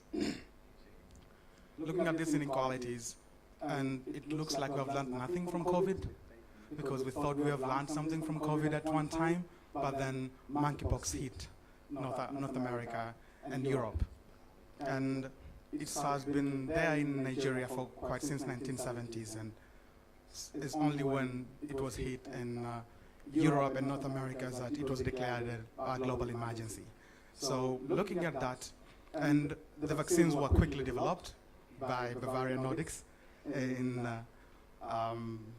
Denmark, but once the burden for North America and Europe was gone, it shut down that factory. So when that happened, that kind of showed everyone else in the world that we are not in this together in one way or another. So I do have two questions to you right now. The first one is, what do you think, or since then, what do you think has been done to put some regulatory steps that will help avoid these situations in the future? That's the first one. The second one is trying to take responsibilities ourselves as Africans. What can Africa and Africans do to ensure that we simplify this to the North Americans and Europeans in terms of making it make more business sense to this continent, so that they can actually make decisions based on business, looking at the business aspect of these interventions. Thank you. Thank you, Abdul. I'm going to take another question. Maybe we should export some of our mosquitoes to Europe. Things might. No, I'm joking. Anyone else? No, you're tired. Yeah? Oh, yes. Asante ndugu mwezeshaji. Wakati mtaalam kutoka One Day Soon anaongea, aligusia kitu kimoja ambacho kikanivutia. You said something about the right to choose an intervention, and this raised my interest to speak at this point in time. That how would a developing country like Tanzania enjoy the right to choose while they can only finance their malaria control program by less than 10%, and more than 90% is being financed by funds from well-wishers, donors, uncles somewhere else. So African countries literally have no right to choose, and this is an issue of iniquity that your colleague here is trying to speak about. That you cannot have equality of opportunity, or there can never be fairness, is what Vivian was trying to say, when you have no right to choose. And therefore, as Vivian said rightfully, that it becomes an issue of poverty and human rights to the donors when there is malaria in Africa. And it seems to be a disease that afflicts those people in the lower ladder of the economy. So we do not have any right to choose, because we are not stepping up our game so as to solve our own challenges. And therefore, we are denying ourselves the right to choose. So we have to first put our legs firm on the ground, confront our problems, and then we can choose. We can ask the donors that whenever you want to bring money, you put it here. This is the intervention that we want, and this is what we are working on at this point in time. You cannot put it on the longer-lasting insecticidal nets. You can put it on IRS, or you can put it on mass drug administration for children in school, or you can put your money in biolarviciding, because this is what we are working on at this point in time. But since we are not stepping our game ourselves, then we cannot even say a word, even a thing, that this is what works for us. We can only rely on interventions that are being compelled by whoever is paying the musician. So they choose the song for us. And whatever that works for them, for instance, the vaccines, then they'll put in some money, because it's the big pharma that are going to be involved. And if it's the longer-lasting insecticidal-treated nets, because the big pharma is involved, the textile mills are involved, then they'll put in their money. Because that means the money goes back to where it came from. But as for the interventions that works locally, since we are not putting our efforts towards these, then they don't care about these, even though they work. But they would put it in their money. So I just wanted to contribute that. Thank you very much. I'm sure Zachariah is going to respond to that briefly. We're going to have to wrap it up here now. Yeah, we're going to take last question down there. All right, there's two. Okay, quickly. Here, and a gentleman with the jacket, please. Go ahead. Thank you, moderator. Just for Dr. Dokole, yeah, Faustin. Okay. You are professional or medical, but now you are in parliament. How you can say the Tanzanians were malaria smart? Because as a profession, we say that no advocacy for the politician, even for the state we have in elimination. You say that no malaria, so everyone can take anything to fight to be as a free. That's why upsurge and other things you are brought. So in Zanzibar, we say that we are in elimination. In Tanzania mainland, we have 57 like that. We have a state that region we are is a free malaria. How you can sustain this if you are in a political? You need a political willing, you need a political commitment. Thank you. Last one, but not least, of course.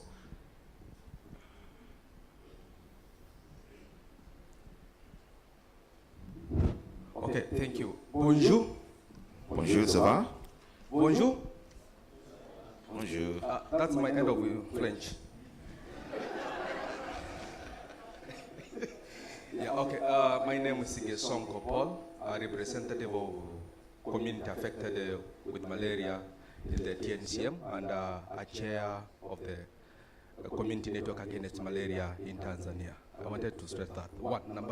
Number two, my concern is on ALMA and the political. And where possible, I'll extend my concern.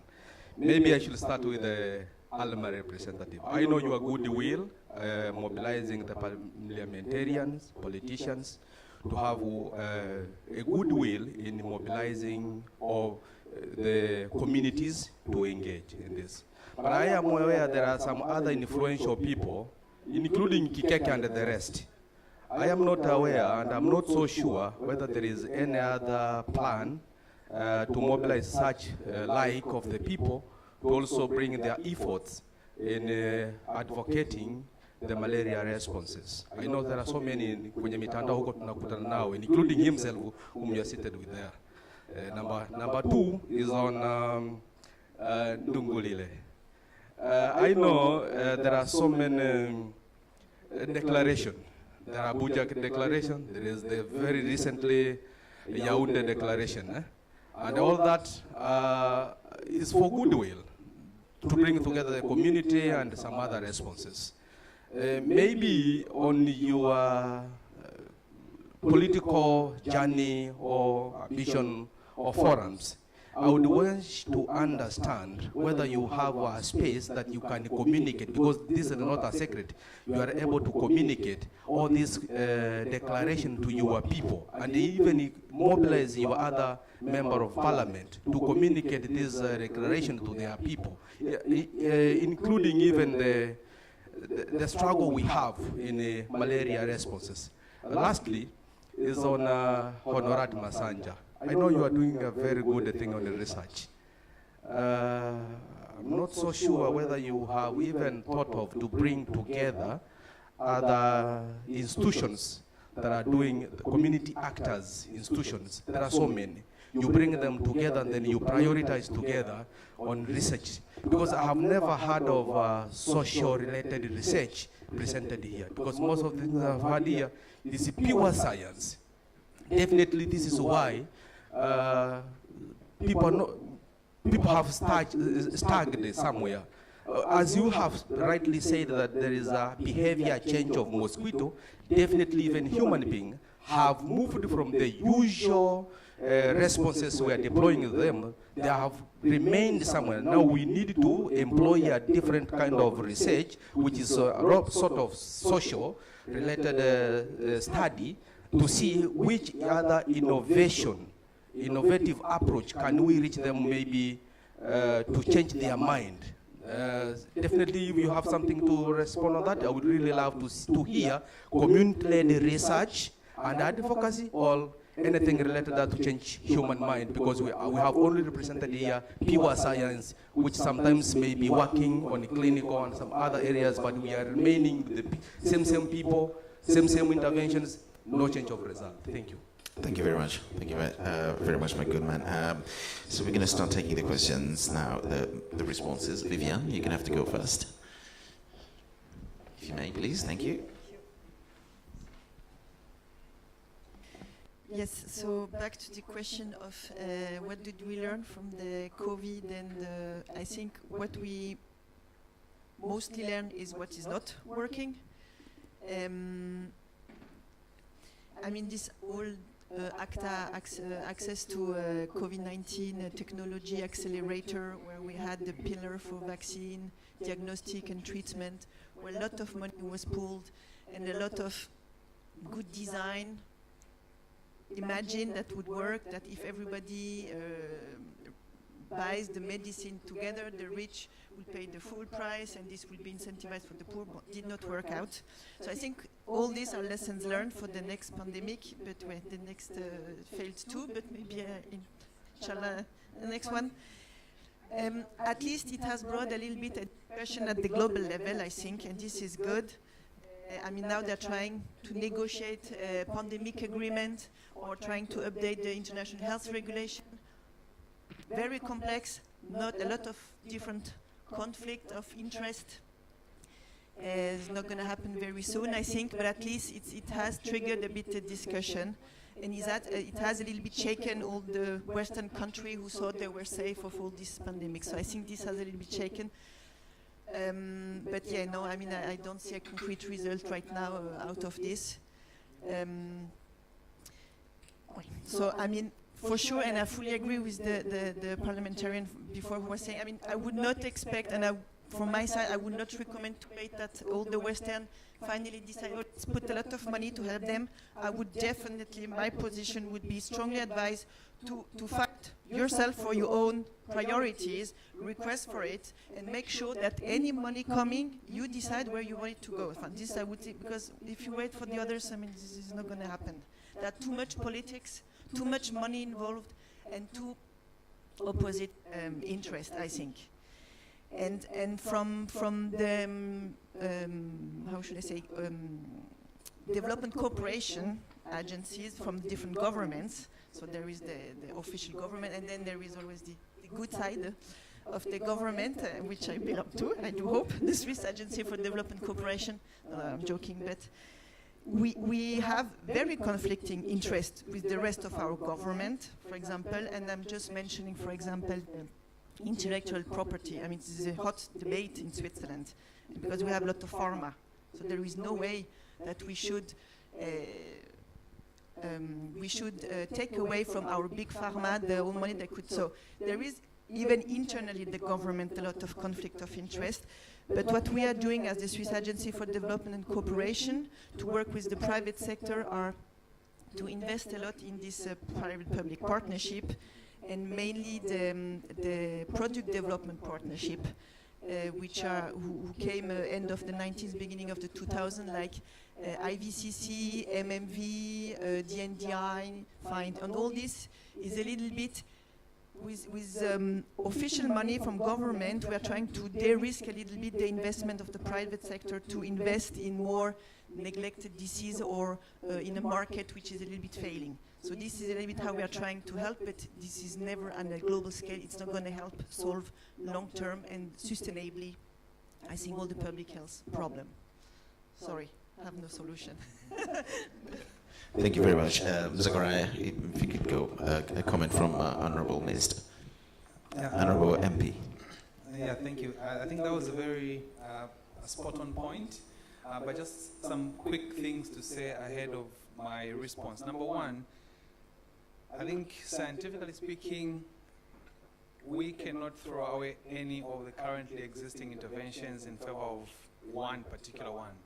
I think the best approach, if we're looking towards reducing the burden of malaria or even towards elimination, is to utilize all the available interventions currently at our disposal: ITNs, SMCs, IRS, and other, social behavior or cultural behavior changes that we need to adopt, maybe for our environment and things like that. That's number one. Number two, from a WHO guidelines point of view, every country, regardless of its economic status, every country legally by international statute has the right to choose what kind of pharmaceutical product it gives its population. Now, whether or not this is right or whether or not we are entitled, I think that's a different discussion. But as far as the WHO is concerned, as far as UNICEF is concerned, which buys the vaccines for the children, as far as Gavi is concerned, there are actually guidelines in place to allow for countries to decide which of available interventions they give to their citizens. That's why before any product is allowed on the market in a country, it has to go through the national regulatory authorities for registration, approval, and authorization, which allows for access. And some of these actually involve post-market or rather pre-introduction testing for safety and confirming efficacy, validation, and things like that. I think that I wanted just to mention that. But speaking as an African, I agree that we are not doing sufficiently enough or anywhere close to enough to be reflective of the burden that we currently have. Africa has the world's highest disease burden. No other continent can beat us in terms of disease burden. We have held this title for far too long. I think it's time we begin to think about letting it go. But what do we do to relinquish this title that we think, I think sometimes we love it, but not the point though. What do we need to do? And I think this has come up already in some previous discussions on political will. I think that's where everything starts from.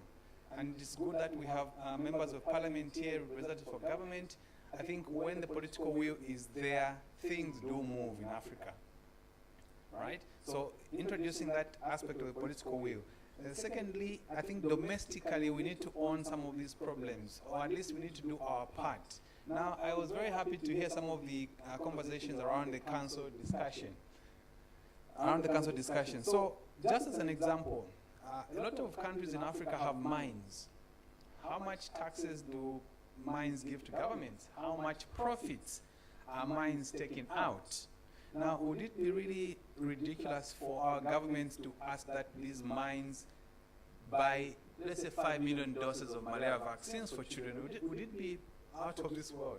These are some of the considerations that political will can actually change the paradigm for.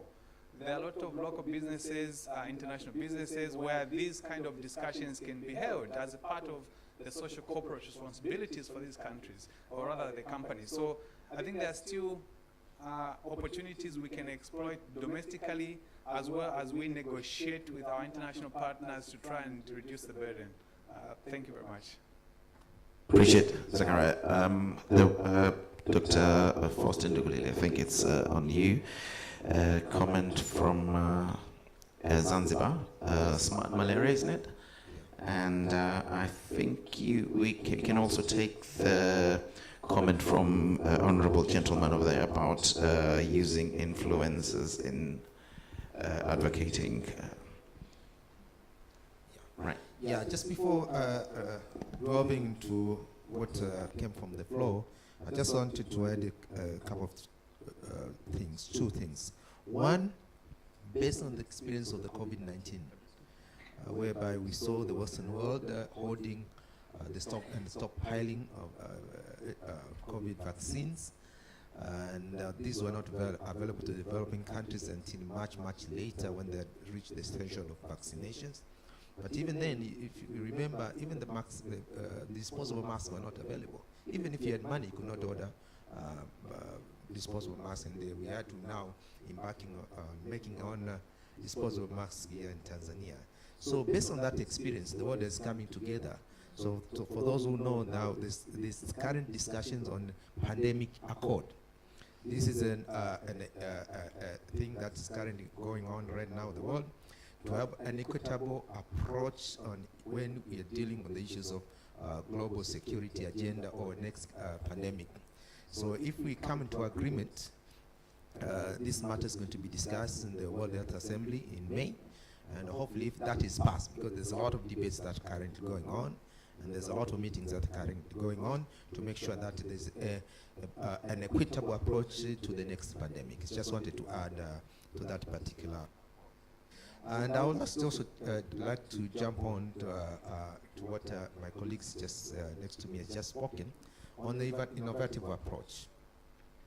I think we need, as I mentioned earlier, we need to start thinking outside the box. We need to look on how we can approach the issues of domestic finance in a more integrated and a more holistic approach. And something came up, and I said, why can't we have malaria sin taxes or malaria sin levies? He mentioned the mining sector. These people, the Tanzania is very wealthy, it's rich in minerals, and people are mining left, right, and centers. But what do we do with the CSR? What do we do with the revenue that comes out of it? We have a lot of constructions. Like, for example, the Mwalimu Nyerere Dam. At the time when they're talking in Parliament about 250 billion shillings as CSR. But it's the same amount that is required to bridge the gap for the malaria. Why can't you use that component of CSR for the Mwalimu Nyerere Dam alone to bridge the gap that we currently have, the annual gap that we have in the malaria deficit in terms of implementing our strategy. So I think there's a lot of things that we need to discuss and make sure that we have a more intelligent and more holistic approach as we address some of these challenges. So the second matter that I wanted to dwell on, yes, there's the issue of declaration, and this is very unfortunate. I'm going to say this. I'm a politician. I'm allowed to say it. We had a meeting in Cameroon in early March, whereby all the key players in the world, the Global Fund, Presidential Malaria Initiative, WHO, and everyone was there. Ministers from 12 countries were there. We had a representative from the civil society organization. Dr. Lazaro was there. My government was not there at the level of the ministers. So that when that declaration was being signed, the Minister for Health of Tanzania was not there. So I see there's a disconnect here. Because when I talk to the minister, I say, do you know there's an important meeting being held in Cameroon? she wasn't very well briefed. She wasn't very much aware that our colleagues were there, and the matters that was being discussed was that of that level of importance. So I think sometimes we as a technocrats, we need to brief our politicians and the policymakers well, so that we know what the meetings are priorities and what are not the priorities. And I think because at the government level, the most senior guy was Dr. Lazaro here. And he has multiple layers before getting to the minister, because he has to go to report to the head of programs. The head of programs goes to the CMO. The CMO goes to deputy permanent secretary of the permanent secretary before they get to the minister. Too many levels. He has no authorities to go and tell the minister exactly what happened, transpired. At least I'm able to do that. So I think proper briefing and engagement is very important. But let me end by saying that our countries are led by politics. And politicians are very powerful. Politicians can dictate the direction and also shape the direction of many things in this country. So I'm saying this because I've been part of it. I'm a technocrat because I'm a medical doctor and I'm a public health specialist, but I've worked in the government. Now I'm a legislator. I know this. So we as members of parliament, we have critical roles to play. We exercise authority, oversight role over the government. We legislate. We have people who are behind us that we represent. And that ultimately, we are the ones who said, this money goes here and this money goes there. So if the politicians are well informed, if they're well engaged, and they know, they can do a lot of work, they can do wonders. So my request to you all, there's a disconnect between what you guys know on the science field and we know. It's very fortunate that some of us are medical doctors, we understood. I tell you, not every politician understands what the genomics, the monoclonal, the gene sequencing, the RS factor, the RTSS, R21. We don't. Those are just gibberish. So I think as a scientist, you need to learn the simple language of politicians. If you come to me, you tell me, Ndugulile, you member of parliament for Kigamoni constituency. Do you know X number of your constituencies suffer from malaria every year? This is the number of admissions. This is the number of people die. This is the number of job lost, the hours lost in the constituents. And this is what it takes from your constituents, which you could use to construct road, construct classes, construct new facilities. I would understand. We politicians need things in simple and clear language. We don't need so many pages. Come and show us graphic messages, very simple and a simple language. But lastly, let me say this. Inform the politicians. Engage them and involve them. If you do that, you're going to see a lot of things changing, and you're going to see the dynamism in whatever you do. And we here, we have members from Parliamentary Committee on Health, but also we have members from Tanzania Parliamentary Malaria Association. Use us, engage us, inform us. Thank you very much. Thank you very much. Unfortunately, that was brilliant. The scientists who speak that simple language end up becoming politicians. Dr. Masanja, quickly, please. Okay. The question was, how do we bring together community actors to be part of the solution? I think there are many ways, but I think one of the ways that I think is easy and can be done is to be part of the implementation that the researchers sometimes do. And I'll give an example. We are implementing the Shinda Malaria Project, and TCDC is an organization that works with communities to provide messages on how individuals can behave in terms of protecting themselves against malaria. So that is another way of engaging the communities. Thank you.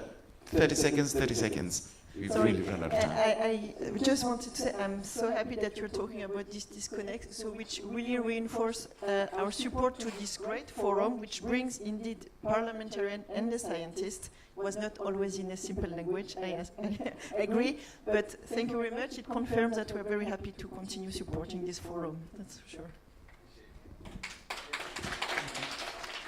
Fantastic. Okay, thank you. Use of additional influencers. That's well noted. We are in action, number one. Number two, for End Malaria Councils, we just recently launched one for Zanzibar 2 days ago. All right. And one for Tanzania is 1 year old now. And all this, by this time next, we'll be getting a lot of contribution that will have been mobilized through private sector, but also through multi-sectoral collaboration. May we also take this opportunity to thank Swiss government for supporting a multi-sectoral framework for malaria, which the permanent secretary in Prime Minister's office, who is also a member of the council, has now adopted, and now there's an action in place to appoint malaria focal point in each ministry. And this implies that every ministry will now have a role to play in coming up with malaria smart actions. They will have to do what are we going to do with our employees at our workplaces, what are employees going to do at their families. Likewise for private, everyone. Zero malaria. Yeah. Kiswahili, zero malaria, inaanza na mimi. So that's a slogan that we want to push, and when we make sure that together with this scientific evidence and the political will that we are getting now from our ministers, we'll get somewhere. Thank you. Thank you very much. That was fantastic. I know it's been a long day. I just want to say that if you look at the statistics, the number of children who die before making it to their 5th birthday is quite huge, and I do personally feel so lucky. I don't know how I made it through, but I'm so glad that I'm here today with all of you guys, and I think we have a huge responsibility to make sure that we create a very conducive environment for the kids, for the next generation. Thank you very much.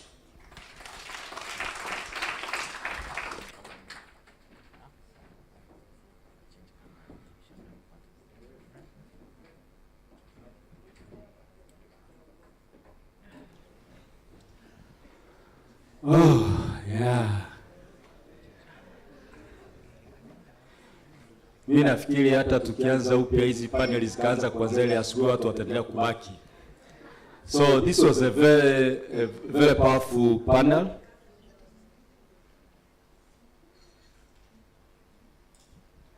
This was a very powerful panel. Naomba tupige makofi tena. Thanks, Salim, for your good moderation of the panel. Now I just want to communicate the few remaining items on the agenda. So we will soon get to hear kind of a summary of the key takeaways. 5 minutes by Dr. Ali Olotu will summarize some of the things that we had covered since in the morning. Then we will enter into the closing session. We will have a representative of the Minister of Health, Zanzibar, Shija. We'll have 2 to 3 minutes to just give his reflection of the day on behalf of the Minister of Health, Zanzibar. Then we will have, on behalf of the organizers, we'll have Dr. Honorati Masanja take his 3 minutes to also provide his remarks. Before we have our special guest, Dr. Catherine Joachim from the Ministry of Health, have the closing remarks. Those will be the official closing remarks of the day. And then, on behalf of everyone, all of us who have been in this room since morning, and those who are following us online, and the people we serve, and those we represent, I will have a member of parliament and the member of the Parliamentary Committee on Health, Dr. Miski Wangala, give the vote of thanks on behalf of everyone, the people of Tanzania, and give the message that whoever is supporting these efforts of malaria, they really thank them. So we will hear from Dr. Miss. If you have a way to get opinions from the people before, in the next 5 minutes, you can do that. But we hope your remarks, you will have 3 minutes for that. Now, that being said, I would like to welcome Dr. Ali Olotu, just in a simple language. Tell us, so don't talk anything about genomics. That's a very difficult one, yes, but we are learning. So the message has been taken, and I think it would improve over time. So very quickly, I will try to summarize, and for things that I may not be able to summarize, I urge, of course, the other members when they're closing up to sort of highlight those important points. So first of all, we opened up this session, of course, by a CMO who talked about the success that the country has seen in terms of the fight against malaria. We learned that the country has made significant progress over time, but there is stagnation. So, you know, we in the last year we've not been performing well, and that together we can actually get our heads together and solve the problem and find, you know, where the challenges are, so that we can get back on track toward eliminating malaria in the country. She also urged us to consider using technology to improve the outcome. She also talked about the importance of looking, of course, at the overall health system and our readiness to address outbreaks of diseases due to climatic changes and you know, in times of disaster. You know, the issue of financing was brought as well. I think looking internally to mobilize resources was also communicated. But also the issue of community engagement and empowerment. We learned that we cannot do these things without involving the communities. And we definitely need new tools. We need to scale up the existing tools to make sure that they reach the people who need it the most, but also look for new tools that would complement and speed the process toward elimination. Then the programs, the two programs from Zanzibar and in mainland Tanzania talked about the progress, the status, and again it confirmed that we made progress, but there are still some challenges. Zanzibar is in malaria elimination strategy. Mainland is in malaria control. There are many challenges addressed, but you know the importance of the two programs to work together. One program learning from each other and see what things can be done in mainland to improve our situation was also discussed. Challenges such as financial and biological challenges were also highlighted, and you know, there was a call to address these challenges, and I think this platform, which brings together, you know, the program, the policymakers, as well as the researcher, is a perfect ground to for researchers to take on these challenges, so that next year, when we come here, we may report at what progress has been made as far as finding solutions for that. So there was a comment about whether the glass is half full or half empty, but I'm a very optimistic person, so I think the glass is half full. So we are, if we get our heads together, as the CMO said, I'm sure we can resolve some of these challenges we're facing. Then there was a session, the first panel discussion talked about the bottlenecks of implementing current intervention, but also introducing new interventions. And I think we talked about the issue around the data sources, the quality of data, the importance of multi-sectorial collaboration. There are issues related to our framework, regulatory framework, to support local innovations, because it seems that the regulatory framework are not very friendly for local innovation. So, and this might be stopping us from achieving our goals. So this was also discussed. Then the quick, rapid fire, we heard about different technologies that are in Ifakara is working on, and these have the have the potential to support the malaria control. So things like monoclonal antibodies. We heard about new diagnostic techniques such as using infrared, and also a new technology such as gene drive to support malaria control.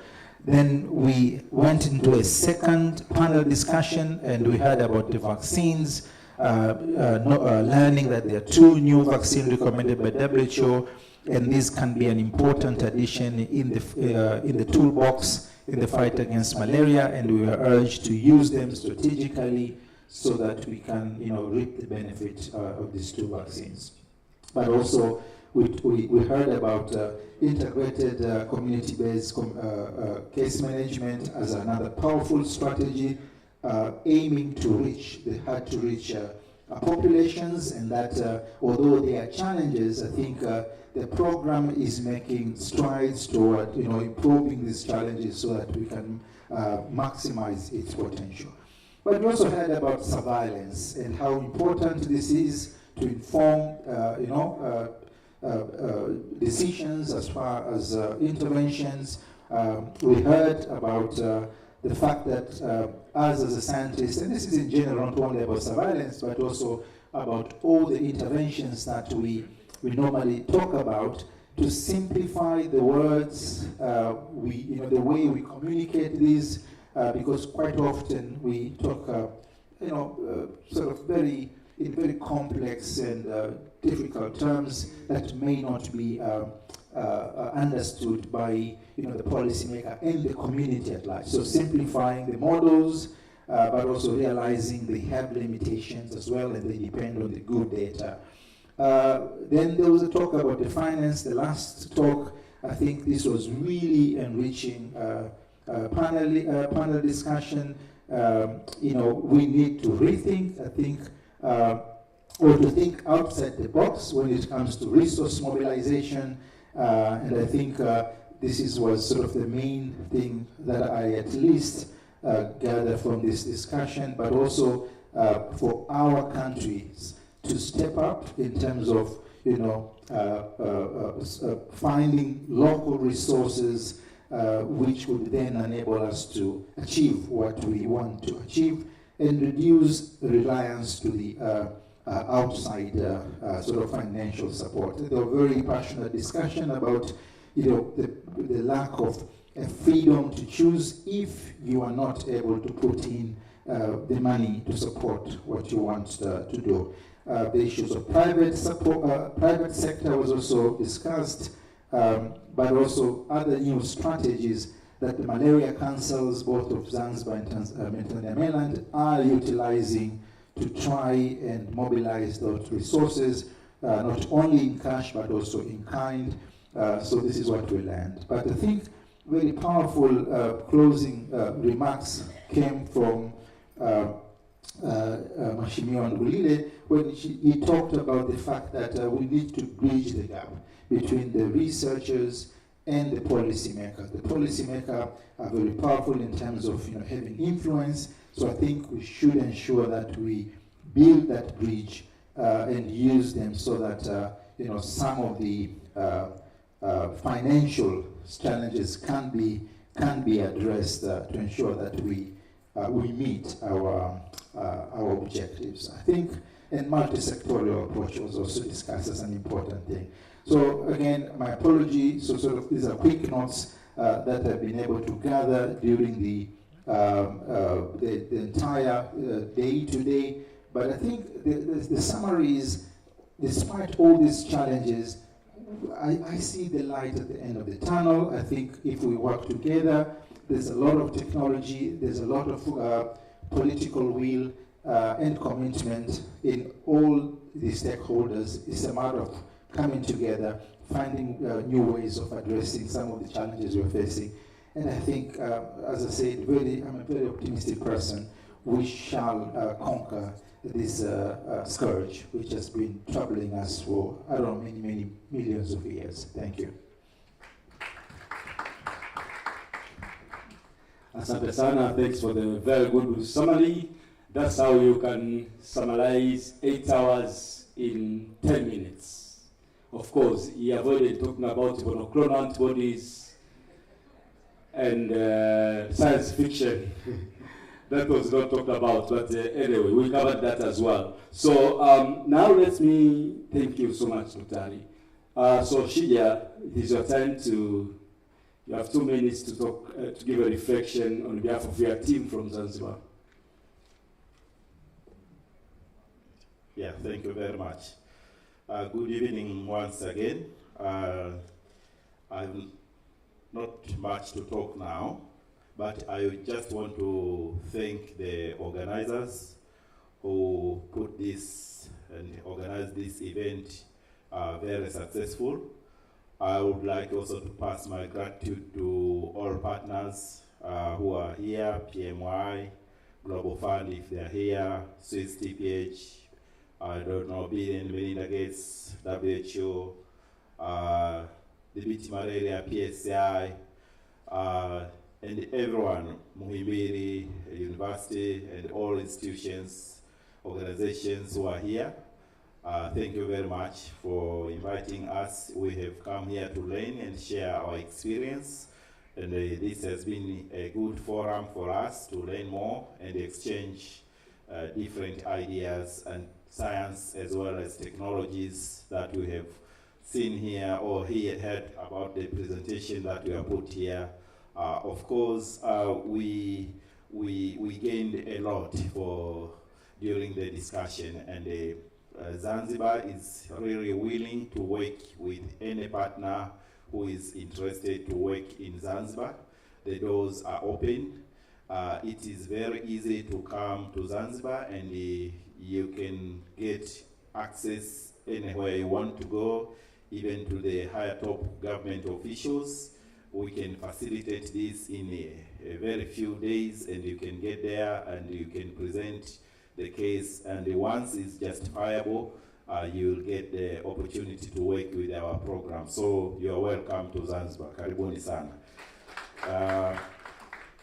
To add on that, the new technologies, we welcome the new technologies, new malaria tools. We also need to see this being implemented because we really need to go fast. The disease is not waiting for us rather than it's pulling us back, as you have seen for 2023. So on top of that, I would like also to pass my gratitude to the Revolutionary Government of Tanzania and the Revolutionary Government of Zanzibar and the United Republic of Tanzania for showing the political will and the commitment. I have come to learn that there is a political will and there is political commitment. So these are two things which are different. But if you combine both of them, then you'll get something very concrete. So thank you very much for showing this way to merge this gap and make sure that we use simple language so that we communicate and understand each other. Thank you very much. Asanteni sana na karibuni Zanzibar.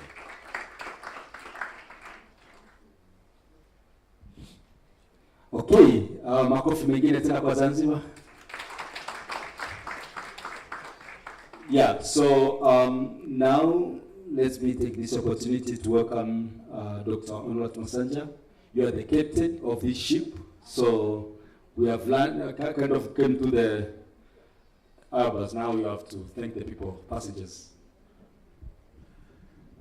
Thank you very much, Dr. Bishanga. I have very few words.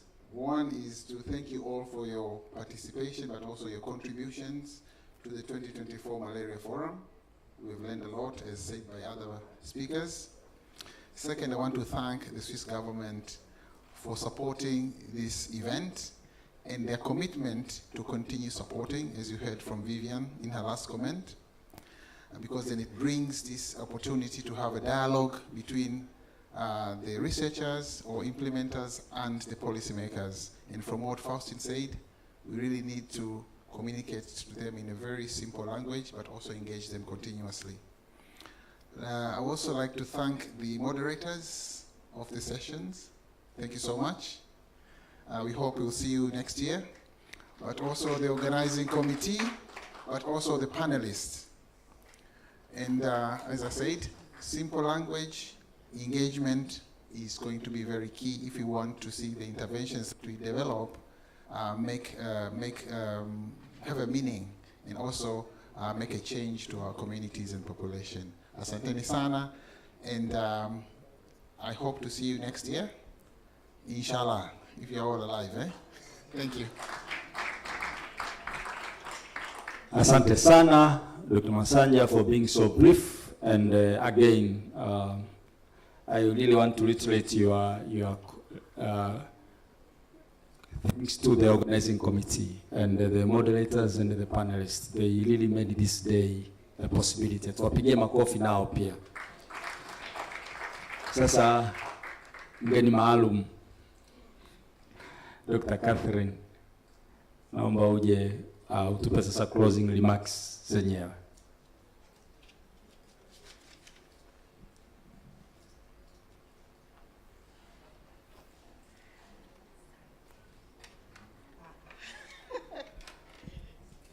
Okay. Jamhuri ya Muungano wa Tanzania. Honorable members of Parliament who are present with us here today, all protocols observed. Good evening. Okay, I'm going to give these remarks on behalf of the Ministry of Health and the government of the United Republic of Tanzania at large. First and foremost, I would like to thank each and every one of you really for having a very active participation, which was really demonstrated by all panelists, but I also would like to appreciate the way the moderators probed the questions to all the panelists.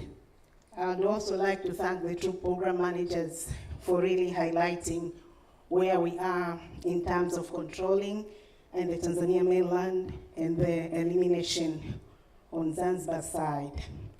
I think it's important for me also to reflect on what are the lessons learned or the takeaways message from the discussion that we've had since morning.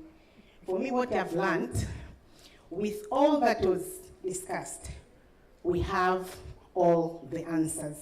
But when you look on the other side, there are some areas where we don't have the answers. We've done science, but we don't know how we are going to do it. So with those ones which we have the answers, I think it's most important to see how best we are going to deploy strategies that will scale up or intensify what we've been doing from the years, or see how best we can implement the priorities that are highlighted in our national strategic plans. And to mention a few, I think there were discussions about the shortage of resources, particularly on the core interventions such as the biolarviciding, IRS. But also when you look on the ITNs, I was discussing with the program managers when you were in Tabora last week. I think we also have a gap on the mosquito nets. So we'd really welcome stakeholders, but also the Malaria Council, see how best we can increase resources in this area. We've also had discussions on the malaria vaccine, and as it was mentioned by Dr. Lazaro, one of the vaccines actually is at the TMDA for the regulatory processes. But also, we have had the progress that is made by the program in terms of deploying the dual artificial intelligent ITNs. So really to see how best really we can accelerate the adoption or the uptake of these interventions that we have the answers as a country. But there is also a huge from the discussion, or also from the challenges, that we don't have answers. So what I would like to request the IHI, I know Professor Dr. Olotu, you have given us a summary of what was discussed since morning.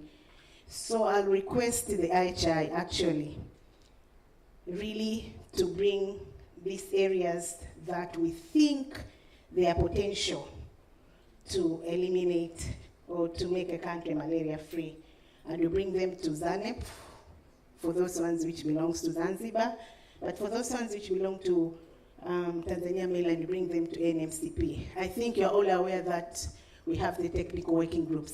And amongst ourselves, for those ones who are coming from the academia, the research institutions, but also the ministry, we belong to 1 or 2 technical working groups. So we should find a way of mapping the deliberations that came from this meeting to their respective TWG.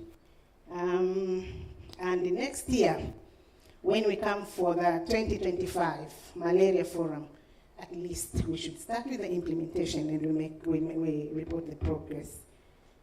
Another one is about mobilizing the local resources. Actually, the Ministry of Health, we have been the champions on doing this.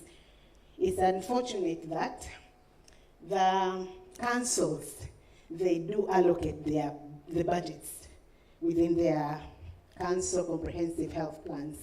But when you look on the budget execution, that's where we have the challenge. I was looking on the trends. In year 2020, 2021, we had more than 500 million allocated to support the biolarviciding. And this one was done in 119 councils.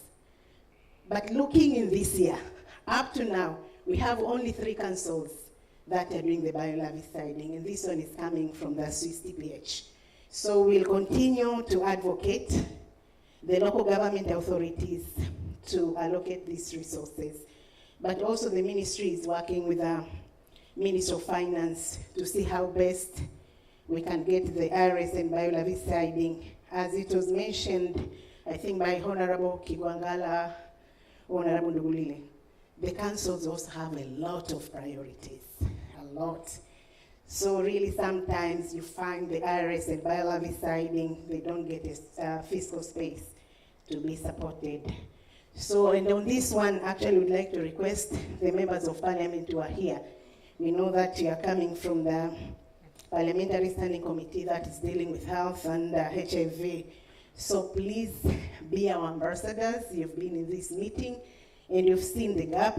You have seen the numbers of lives that are still being lost. So please be the ambassador.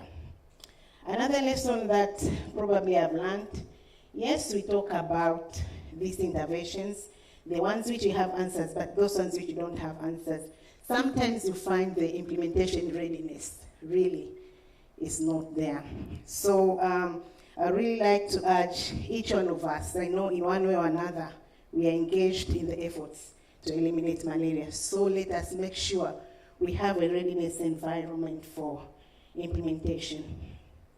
Before I wind up my remarks, I would really like to thank the Swiss government through the Swiss Development Cooperation for not only supporting this forum. I know we have another grant through the Swiss TPH that really is working with the government, but also with other stakeholders in supporting the national priorities to eliminate malaria. I would also like to thank Vivian really for making a commitment. I think you are reading my notes because I was going to ask for continuing supporting this forum, but I'm happy that when you're talking here in front, you committed for the Swiss government to continue supporting this event. Secondly, I would like to thank the members of parliament. I think you're all aware the parliamentarian sessions are currently ongoing. And for the time that you arrived in this meeting, I think you came in this morning, and probably you might be leaving again tomorrow very early in the morning. So I'd really like to thank you for your commitment, not only for coming here, but each one of you when you talked. You showed enthusiasm to really make sure we end the malaria as a public health concern in our country. I would also like to thank the IHI. I know you've been at the forefront really for bringing science in front. And probably for your information, actually like a month ago also they came to the ministry in our CMO's meeting.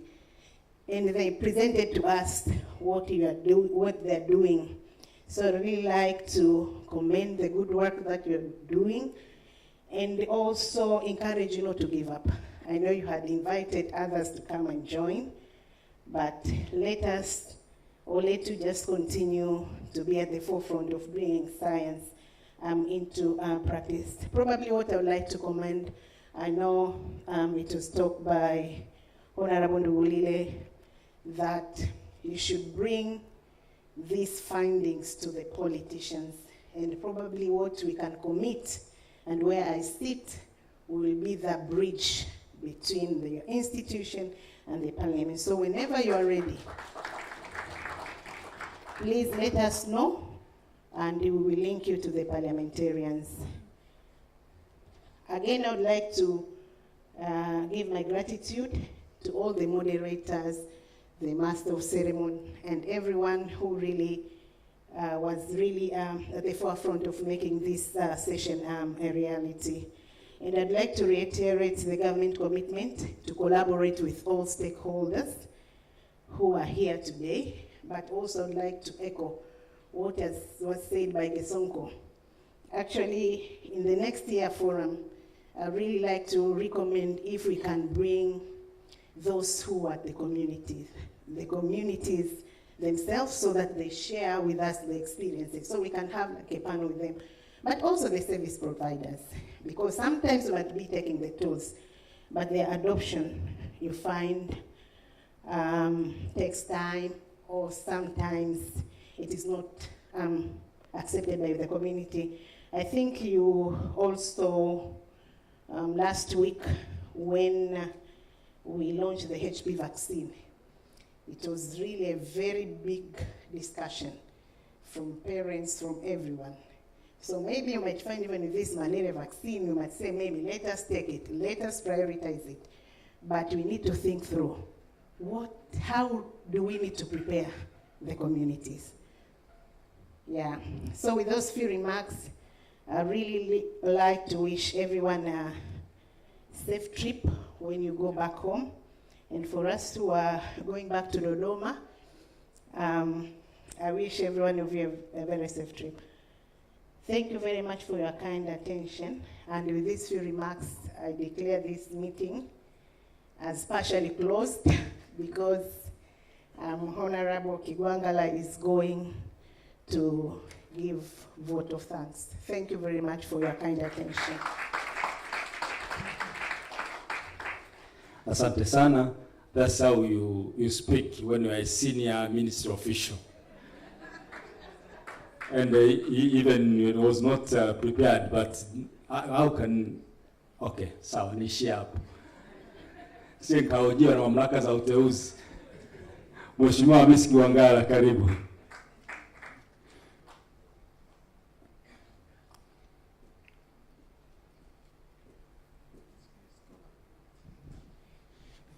Assalamu alaikum.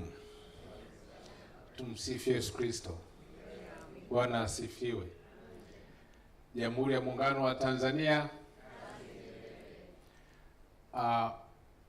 Nadhani vote of thanks have been properly given by Dr. Catherine because she mentioned each and everybody who is participating in this August forum here today. So I'll be brief na nitaongea kwa Kiswahili. Kwanza, kwa niaba ya washiriki wenzangu, tunatoa neno la shukrani za dhati kwa waandaaji wa jukwaa hili ambalo binafsi nimepata heshima na bahati ya kushiriki kwa mwaka wa pili mfululizo. Ninawashukuru sana binafsi, na kwa niaba ya washiriki wenzangu tunawashukuru na kuwapongeza sana. Lakini pili, ninatoa shukrani za dhati kwa Wizara ya Afya ambaye ndiyo mama wa shughuli hizi zinazohusisha afya hapa nchini kwa kushiriki kikamilifu kwenye shughuli hii muhimu. Lakini pia kwa kuwaruhusu wataalamu wao NMCP kuja kutoa takwimu halisi za hali ya malaria hapa nchini katika jukwaa hili. Lakini pia kwa Serikali ya Mapinduzi ya Zanzibar, Wizara ya Afya na taasisi zake kwa kushiriki kwenye mkutano huu. Lakini 4, ninatoa shukurani za dhati kwa wawezeshaji wetu wote, kianza na ndugu yangu Dr. Bishanga, ndugu Salim Kikeke, Binamwaka kama nimekumbuka vizuri, na wote walioongoza panels ambazo zimetuwezesha kuwa na mjadala mzuri hapa siku ya leo. Lakini kwa namna ya kipekee kwa wataalamu wote walioshiriki, kina Dr. Olotu na watoa mada wengine wote walioshiriki, kwa mapanelists wote, na nimefurahi leo mmeweka na mwanasiasa mwenzangu japokuwa wewe ni mtaalamu lakini wewe ni mwanasiasa tu. Dr. Nduguliwe ni mtaalamu wa afya, ni microbiology lakini pia ni public health scientist, lakini kiukweli sasa hivi tu ni senior politician. Manake yuko muhula wa 3 kwenye ubunge, kwa hiyo ni mwanasiasa mzoefu. Lakini kwa washiriki wote kwa kweli, kwa kuchangia, kwa kusikiliza na kufuatilia kwa ukaribu, kwa maswali tuliouliza, ninawashukuru na kuwapongeza sana. Lakini finally, to all the donors and supporters, particularly to the ones that have financed this particular forum, and I heard Vivian promised that they will continue financing it next year. We thank you on behalf of the people of Tanzania, and we thank you on behalf of IHI and all the stakeholders for committing to this very important forum. You know, it has gathered all of us here, and we are learning quite a lot. And just to give you a glimpse of its importance, the one that was held last year actually afforded us an opportunity to convince the government, Dr. Catherine, Dr. Lazaro, and their colleagues within the ministry to bring interventions to Tabora, my motherland. So if it were not for me and my colleagues from the parliament participating in the forum that was held last year, perhaps Tabora wouldn't have enjoyed inviting PMI Shinda, Dr. Bishanga's program this year, which I'm also very honored to have participated in its inception last week, I think 3, 4, 5 days ago. So thank you very much for your continued commitment to financing this particular forum, because it has really brought all of us together, and it has already started showing positive impact on how we approach the malaria problem in our country. Thank you.